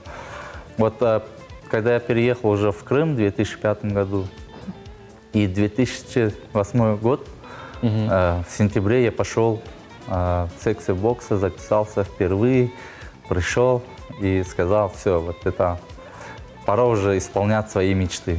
У меня была с детства мечта поехать на Олимпийские игры. Это вершина олимпийского спорта. Я добился этой цели, то есть своей мечты. Я был участником Олимпийских игр в Рио-де-Жанейро. А потом у меня самая высокая цель сейчас стать, войти в историю как один из лучших боксеров. То есть, и я к этому стремлюсь и думаю, что мне по силам всего добиться. Если буду стремиться. Батырага, знаем то, что перед боем боец проходит через большие трудности, сложности. Это тренировка, это диета, это сгонка веса, я знаю, да? Каково это? Это на самом деле очень тяжело. Очень. Люди видят обычно кончик айсберга, то есть наш успех, как мы деремся, Они не видят, как мы там мучаемся. Там. У нас, когда идет непосредственно уже подготовка, по 5-6 часов мы тренируемся в день. То есть 3 тренировки в день, 2 тренировки в день, там по-разному программа бывает. Когда вот ты подрался сегодня, спарринги сделал, а завтра в 5 утра тебе надо вставать на пробежку идти. А у тебя тело просто отказывается, не хочет идти. Вот тут ты уже включаешь силу в волю, собираешься в кулаки и идешь на пробежку в 5 утра и думаешь, зачем мне это все? Бегу и думаю, зачем мне это все? Но есть что-то, что меня подталкивает вперед, вот, идти и добиваться своей цели. Кстати, мы заметили в нашем ролике презентации, там присутствовал большой крымско-татарский флаг. То есть біздің байрағымыз бар еді. То есть әр вақыт сіз біздің байрағымыз или шықайсыңыз ве халқына тақдим етесіз. Да, на самом деле мне прислали этот флаг. Я хотел, я его не смог найти, и мне прислали. Я попросил, чтобы прислали. Я вышел именно... Это был шоу, один из лучших шоу этого года. Там в нашем главном событии был там 2 непобежденных чемпиона дрались. Они транслировались на весь мир. И мой поединок также транслировался на весь мир. Да. И я подумал, вот шанс показать всему, чтобы они услышали о Крыме, о крымском народе с другой стороны, с хорошей, не только там отрицательной какой-то, да, как люди слышат. я вот показал, ко мне подходили, это что за флаг казахский там? Ну, там Казахстан знает лучше, я говорю, нет, это наш флаг есть. Вот. Крымские Я татары. всегда на тренировках, у меня Краймия написано, и люди подходят и говорят, криминал? Нет, говорят, это Крым. На английском Краймия, например. А где вы тренируетесь зачастую? Мне кажется, нашим телезрителям интересно, да? Вот кратенько расскажите, пожалуйста. Тренируюсь я непосредственно, когда идет подготовка к бою в Лос-Анджелесе. Город называется Индиан Палмс. Знаменитый город, там очень большой теннисный турнир проходит. У меня там тренировочный лагерь, тренер, там диетолог, все. И мы там проводим уже 2 месяца непосредственно в этом лагере. А когда бываю в Крыму, у своего тренера Сергея Юрьевича Лапина в Симферополе первый раунд. Машалла. Машалла. Но мы знаем то, что вы из Белогорска. Да, да. Они Карасу базарның батыры. Да.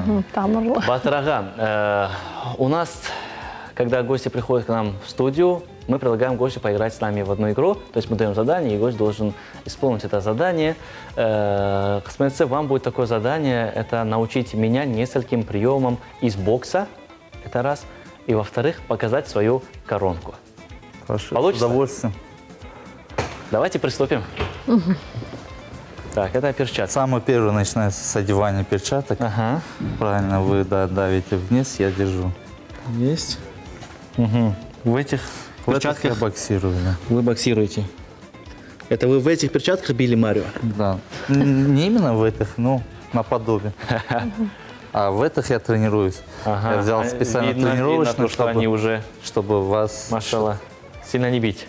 поберечь. Да. Ага, все, понял.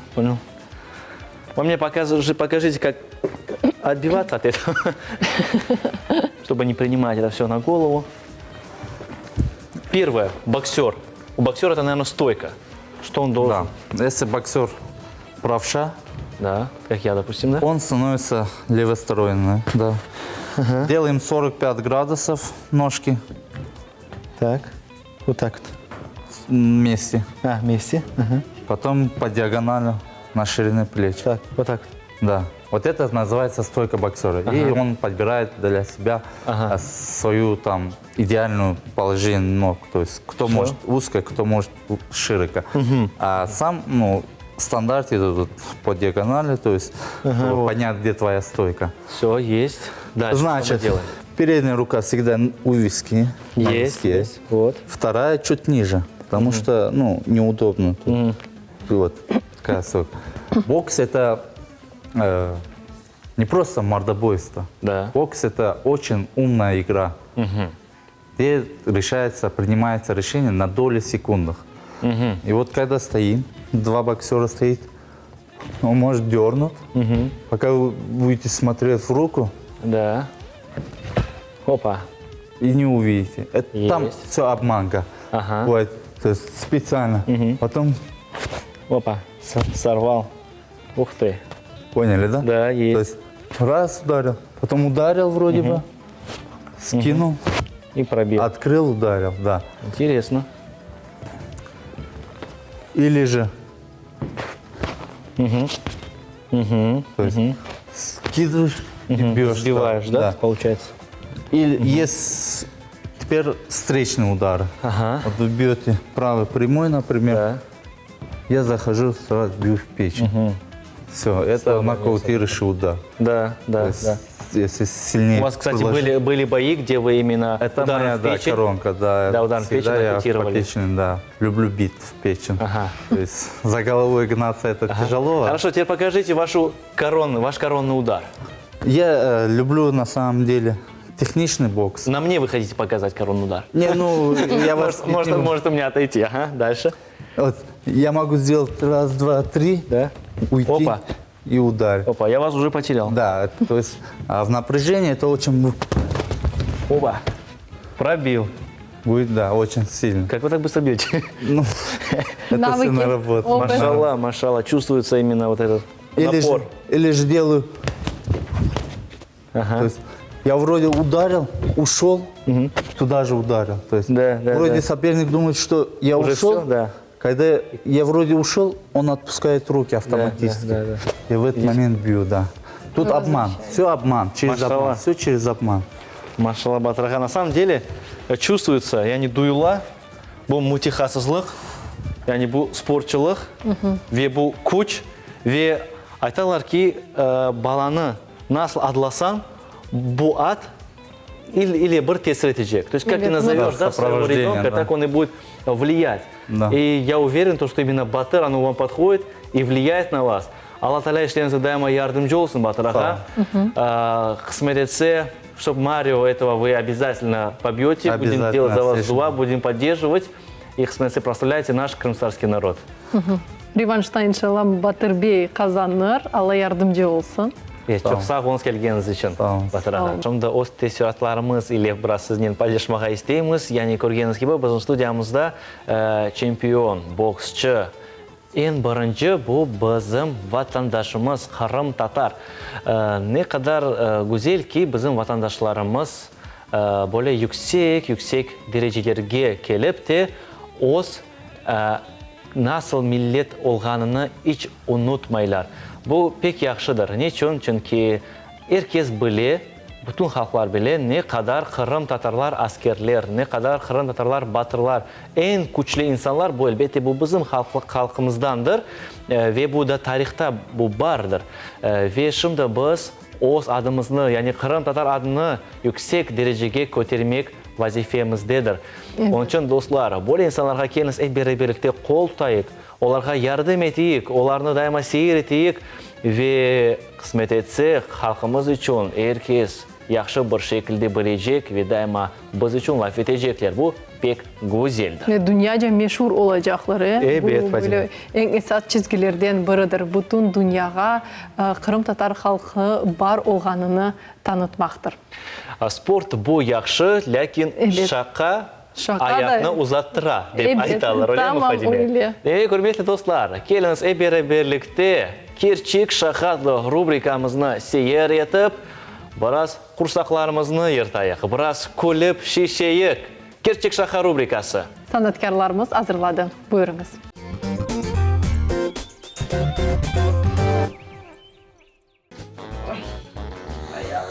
Ay Allah. Bilesің міне достым, sol ayağım beni pek rahatsızlayır. Gece gündüz desizlay diyatır. Rahatlık vermeyeyim ama rahatlık vermeyeyim. Ya sen kaç yaşındasın? Kız, 75 doldurdum. Son 75 doldurgan sonra o ayak ağırtmayıp ne yapsın o ayak ağırtacak da bir Baksa sen ona. Ne? Ya onun ayağım ne için ağırmay? Onlar hepsi de bir yaşta da.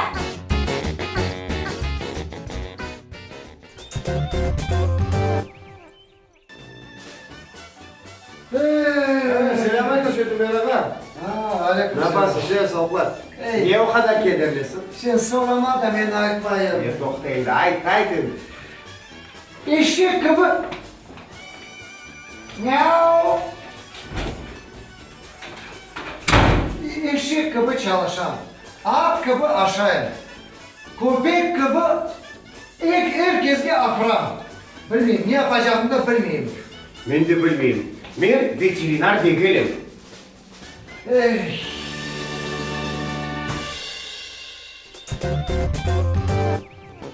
Aytasın bularga, algan şeyini algan yerge koy.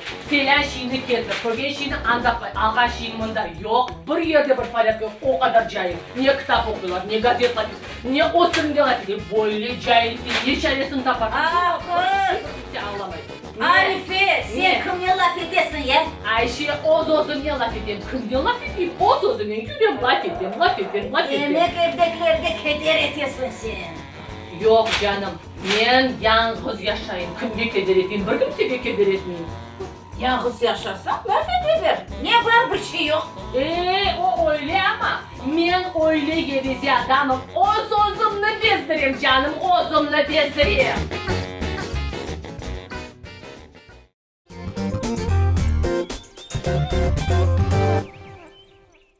Иште, hürmetli vatandaşlar, Kerçek Şaha rubrikasına biz birlikte seyir ettik. Keştende şakalı şeylerini bizge bizim sanatkarlarımız gösterirler. Fadime, sen beğenirsin? Evet, ben de beğendim. Hayatımızı da inşallah uzattık birkaç yılgadır. İnşallah.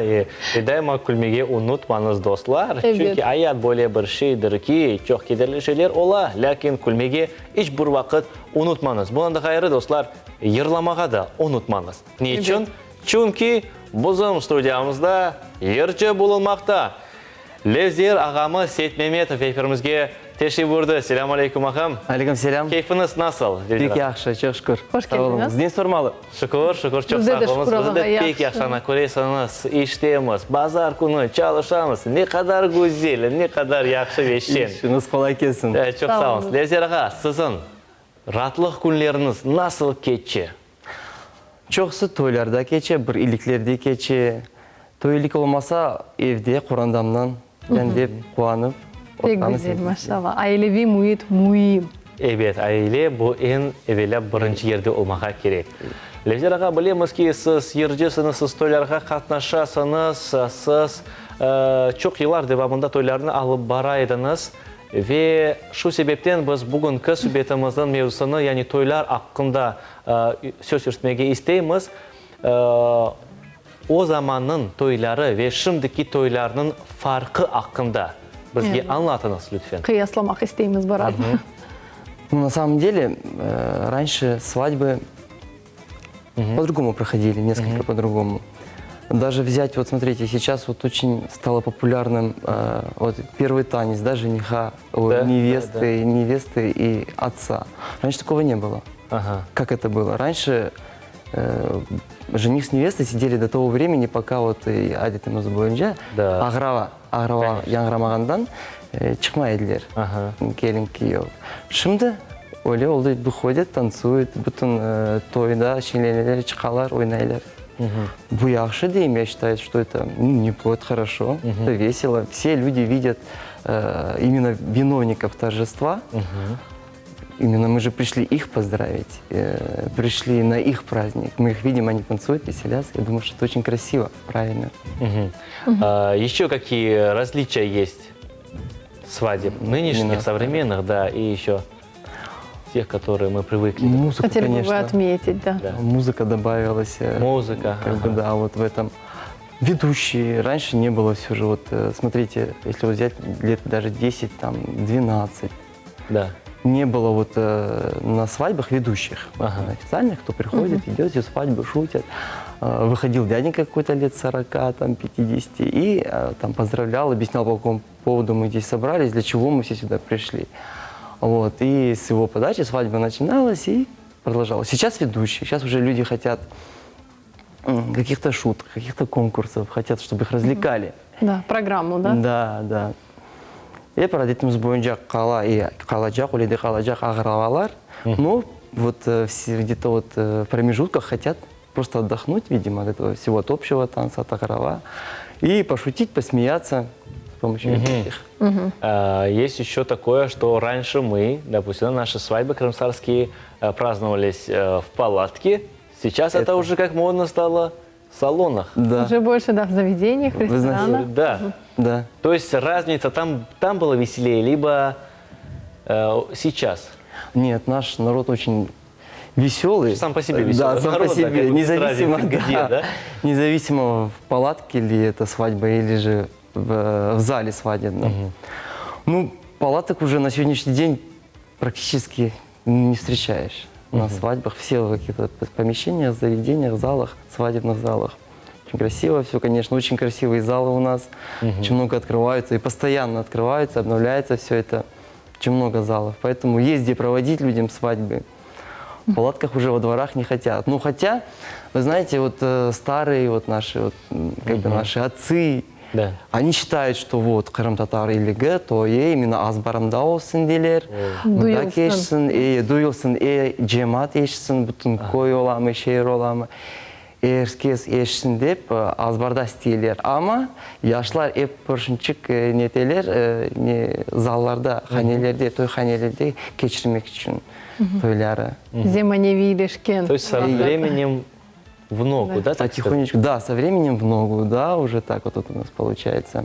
Ну, все же идет вперед, правильно? Да. Раньше мы тоже ходили с Nokia, сейчас у нас iPhone, и так, я считаю, что... Машалла. Лестерға білеміз ке, сіз ержесіңіз, сіз яқшы ерларыны ижра етесіңіз. Шымды ержілік ақында біз сізден біраз sonra лаф етерік. Шымды келіңіз, бізге бір ерні бағышлаңыз да. Sonra сіз ақында, яғни ержілік ақында сөз ертерік. Сау болыңыз. Olur mu? İyi. Демек, Мүмкін olsa buyurыңыз. iyi. Nasıl yer olacak? Eski Kırım Tatar Türklerden biri açmada yerim pencereni. Oldu.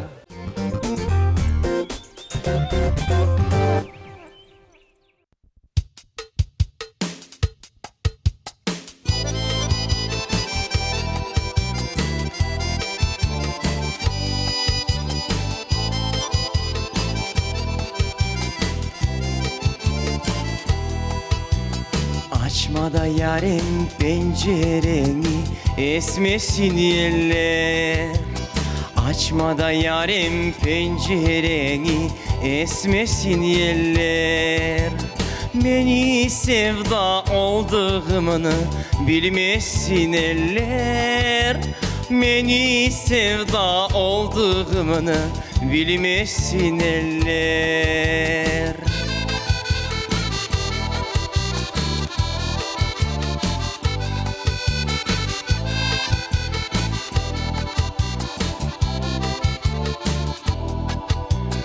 Kınalı da parmakların canım ne nazik eller. Kınalı da parmakların canım ne nazik eller. Men anene neyledim yar, halk beni söyler. Men anene neyledim yar, halk beni söyler.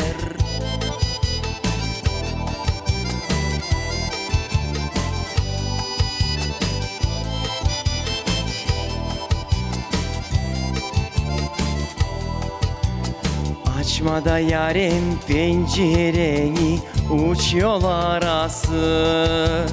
Açmada yarim pencereni, uç yol arası. Yüreğim hastalandı, diller yarası. Yüreğim hastalandı, diller yarası. Yüreğim parça parça, diller yarası. Yüreğim parça da parça, diller yarası. Maşallah. Çok sağ olunuz. Лесер ағамыз, яқшы бір шекілді халық ерларынан бірісіні бізге ижра еттіңіз. Енді мүмкін олса, халық ерларыны біздің халқымыз не үшін білмек ве ерламақ керек? Я считаю, что именно в наших песнях крымско-татарских и раскрывается история нашего народа, наше происхождение, корни, где-то боль, радость, все в наших народных песнях, именно в наших народных песнях, да, я бы сказал. Сейчас на наших свадьбах, да, насколько мы часто можем встретить наши народные песни на современных свадьбах? И с чем это связано? Да, независимо, какая бы эта свадьба ни была, крымско-татарская. Да. Пусть в течение свадьбы заказывают там, как сейчас вот, эти вот современные песни, которые молодежь находит где-то в контактах, в интернете, если я слышу. Вот. И обязательно в конце остаются, что очень приятно, именно молодые ребята, которые заказывают старые песни. Они их слушают, они их с удовольствием слушают. Кто-то танцует, кто-то сидит за столом, просто слушает. Ну, ама илля қалалар, dinleyiciler, смарлайлар, емде отырып dinleйлер, қуаналар, радланалар. Машалла. Енді сіз тойларда ижра еткен вақытта, сіз есе насыл ерларыны ижра етесіңіз? Мен мына халық ерларын ижра етем. Именно ескі түркі. Мына яңғы түркілер, айтам да, мына сымарлайлар, сейчас вот к нам дошла такая вот песня, как «Пчеловод», да, к сожалению, такое тоже вот звучит, не знаю. То есть вы и такие песни тоже поете? Нет. Нет, не поете. Нет. Хотелось бы. Наверное. Нет. Нет, да? Doğru, gerçekten de, потому что взят это уже от другого, то есть башка ерлерден алынған şeyler, ve, то есть не подходит нашему менталитету, да. Менталитету, да. Такие песни. У нас о kadar дүлбер йырлар бар, о kadar яхшы бір терең мағыналы йырлар бар, ve оларны біз дайыма icra etmеге istейміз. Ve şimdi ойын вақыты келді, Левзер ағамыз.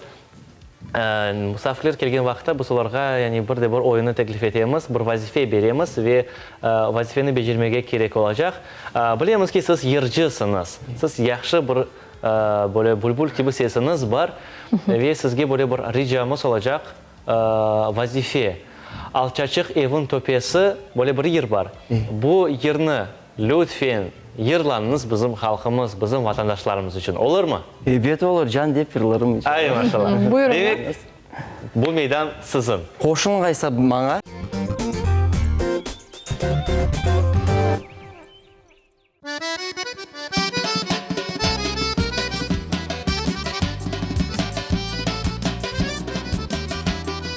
Alçaçık evinin topyesin, borlamanız alay.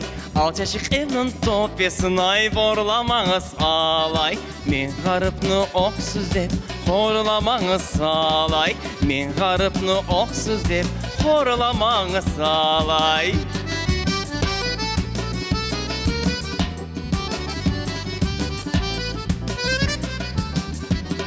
Men anamdan kalganda sabi edim alay. Men anamdan kalganda ay sabi edim alay. Şu güllerini körermen demi edim alay. Şu güllerini körermen demi edim alay.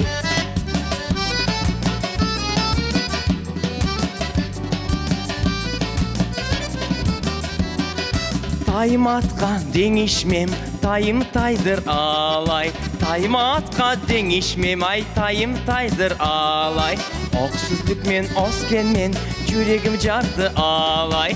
Oksuzluk men osken men, yüreğim jardı alay.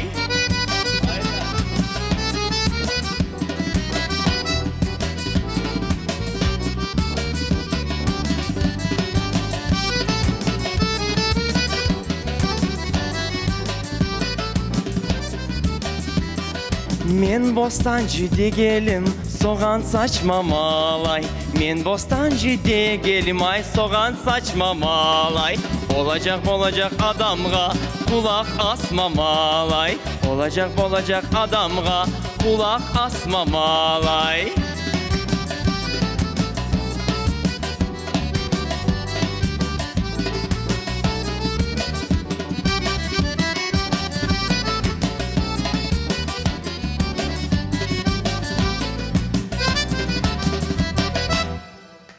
Sağ olunuz.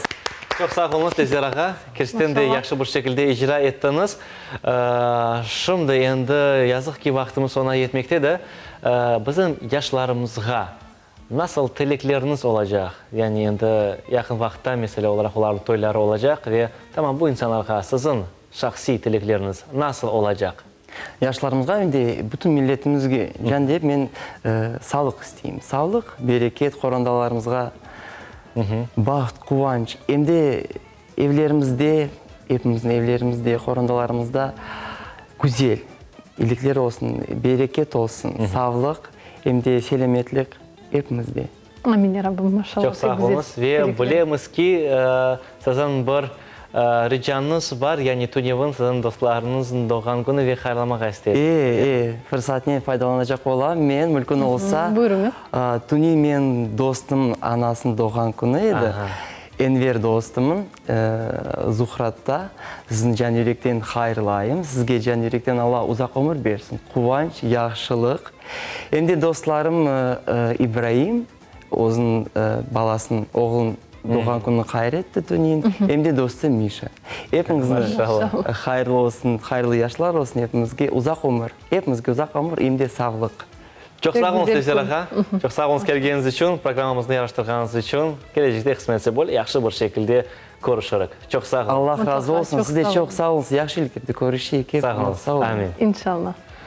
Урметли ватандашлар, біз есе девам етеміз ве қысметсі невбетте бізді яқшы бір рубрикабызны беклей. Селям ватан адлы рубрикамыз диққатыңызға авале етіле.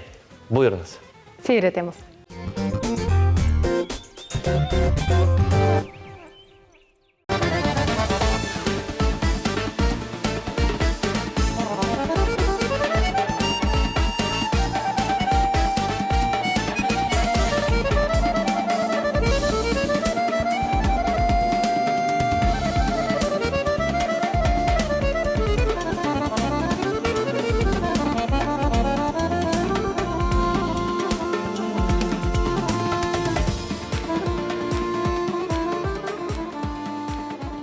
Селам алейкум, мені халқым, мені жематым. Мен істейм айтмаға, мені 32 жылдан белі Қырымдамыз. Бек мен нуным Қырымға көчіп келгенімізге, бұтын жематымен бәрабер. Бек гүзел, мені Қарасу базарда яшаймыз, çalışамыз, балаларым, торынларым, епсі мұнда doğdular Қарасу базарда. Мен істейм айтмаға, істейм телеклер халқыма телемеге, халқымыз мабет olsun, сақ селамет olsun, дүниямыз тынч olsun. Өзбекстанда қалғанлар да тез-тез көчіп келсінлер Қырымға. Епіміз бір ерде топлашып, қуанып, яшайық. Урметли ватаным, халқымым, бақытты өмір тілейміз. Әр бір ниетіңіз ве істегіңіз еріне келсін. Сақлық, тынчылық, аманылық, бол берекетлік тілеймін. Алла бұтын дуаларымызны қабыл етсін. Біз ана топрағымызда яшаймыз. Балачықларымыз өз ана тілінде лаф етсін. Мен өз халқымыздың бек ғұрурланам.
İşte hürmetli vatandaşlar, selam vatan adlı rubrikamızda bası beraber seyrettik. Aleykum selam deyip aytamız ve tilekleriniz için çok sağ olunuz deyip aytamız bizim halkımız, bizim vatandaşlarımız için. Hürmetli dostlar, keliniz şimdi bir ilyanyan sizinle tanış eteyim. Eğer de biriniz bizim programımızda iştirak etmeyi isteseniz, Selam Vatan adlı programmasında ya da musafir olarak bizden bağlanınız. Bu ictimai bağlarda ya da telefon boyunca radyoga telefon açıp yazılınız ve bizim takımımız sizni kelip çıkar ya da siz özünüz bizim studiyamızga kelip bizim efirlerimizni yaraştırırsınız ve güzel bir mevzular boyunca laf etip toyarık birlikte. Олема? Мұтлақа мен де қошылам. Үрметлі телесерджилеріміз қошылыңыз бізге. Мен белесем «Селям ватан» деген рубрикамыздың қараманы тамамсыз ола білесіңіз. Шымды есе қиметлі телесерджилеріміз күн девамында насыл мерақылы левхалар, лейхалар бізім зендадашларымыз сізге тақдим етежегіні ақында мен айтмақ істейім. Бізім кичік мұхберлеріміз де ось яждашларыны мерақылы ве файдалы малыматларнен кенеде қувандырмаға девам етелер. Бүгін базар күнім саат 11-де тамам бізім яйнымыз екімленген сон чебер елчіклер рубрикасы шунда онда түшінже тарзы рубрикасы сізні яңы студиямызда беклемекте. Бүгінгі яйнымызда динозаврлар ратлық бақчасы, қоқла театрыне кезінті ве башқа мерақлы сиятлар. Чоқтан-чоқ файдалы егленжелеріні бүгін саат 11-де Балаленд программасында тампа білесіңіз. Ич қачыр маңыз. Яйла бойы бүгін ақшам саат 20-де яйла бойы яйнында шыр ве ер бірі-біріне бағланып келіп, яйынны яраштырajaq. Ич оны да қачыр маңыз. Асие Аблякимова сөздеріні бір орнек кебі шырге чевіре. Дuyğularını ifade etecek. Leyla Gemici ise milli yırlarını severek icra etecek. Hatırlatamız dekabrның 1-інде, yani bugün bazar günü saat 20-de yayla boyu yayınında şiir ve yer muhiti seyir etiniz. Bizim muharrirlerimiz, bizim hadimlerimiz. Evet. Daima yangi leyhalar üzerinde çalışalар, oylem. Öyle Fadime. Ve işte kaçırmanız bu programmalarını. Niçin? Çünkü her şey halk için, her şey vatandaşlarımız için. Ve daima hoşluğunuz, daima hoşulsanız, siz bizim programmalarımızı yaraştırabileceksiniz. Şimdi gelin hürmetli vatandaşlar, hepimiz birlikte Fakt Hanyadlı rubrikasını seyir eteyik de sonra kısmet etse stüdyamıza kaydedeceğiz. Buyurunuz.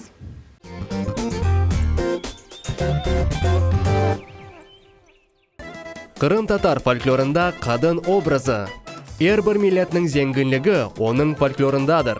Бұл хазиненің сыңыры ве фияты жоқтыр. Фольклорда халқының тарихы, аяты, икметі, ақыл данелігі, азыр жеваплығы ве сөз байлығы сақладыр. Фольклор не қадар зеңгін олса, демек ки халық да о қадар икметледір. Қырым татар efsanelerinde ең парлақ образларындан бірі бұл арзы қызның образы. Алемлер Қырым татар фольклоры ile 18-ci asırның соңы, 19-ci asırның башларында мерақланмаға башладылар. Қырым татар фольклорында esas yerlerden бірі kadın kızlarının obrazlarına aittір.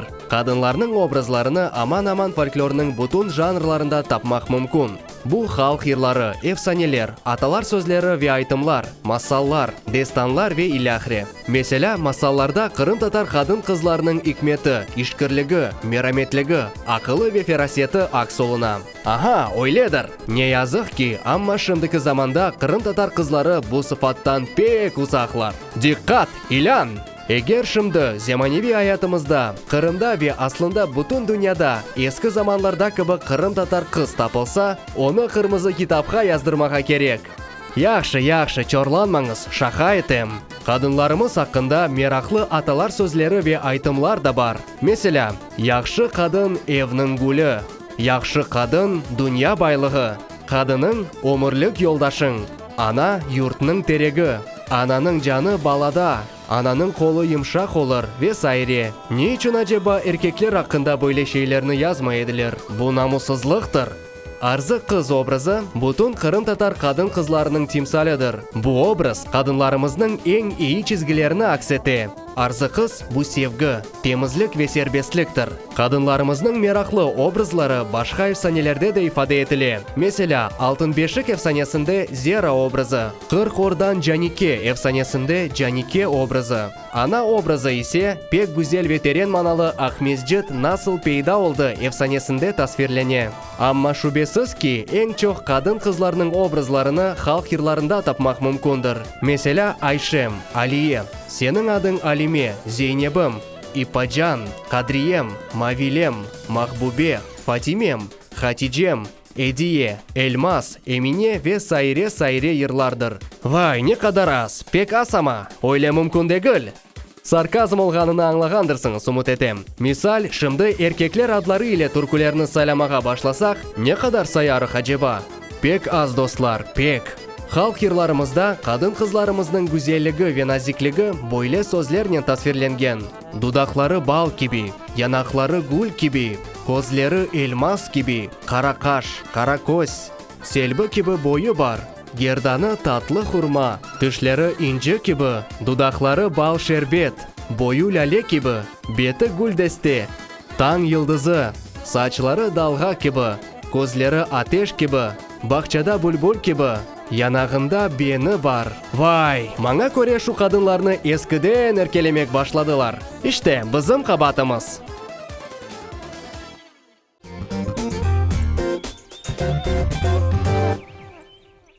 Hürmetli vatandaşlar, yaxşı bir rubrikani bizim xadimlerimiz hazırladılar. En esası bu faydalı malumat ile biz ile paylaşarlar. Ümit etim ki hepimiz, hem biz, hem sizler için faydalı ola bizim levhalarımız. Dostlar, ne yazık ki lakin vaktimiz sonuna yetmekte ve biz mecburmuz sizlerle sağlıklaşmağa. Fadime, bir haftaga kadar sağlaşamız. Evet, men de bu sözlerge qoşulam. Yazıq, vaxtımız sınırlı, endi saatlerimiz 11'ge yakınlaşa ve bu demek ola ki bizim yayınımız sonuna etdi. Ama biz siz için bir hafta devamında yangi malumatlar üzerinde çalışacağız ve kısmet olsa endi gelecek rahatlık günlerinde biz sizge onlarını taqdim edeceğiz. Bugün ise studiyada sizler için Abdullah Hacı Osman ve Fadime Seyitmamut çalıştılar. Hürmetli vatandaşlar, bazar gününüz yaxşı keçsin ve elbette sabalar hayır. Görüşkence. Görüşkence.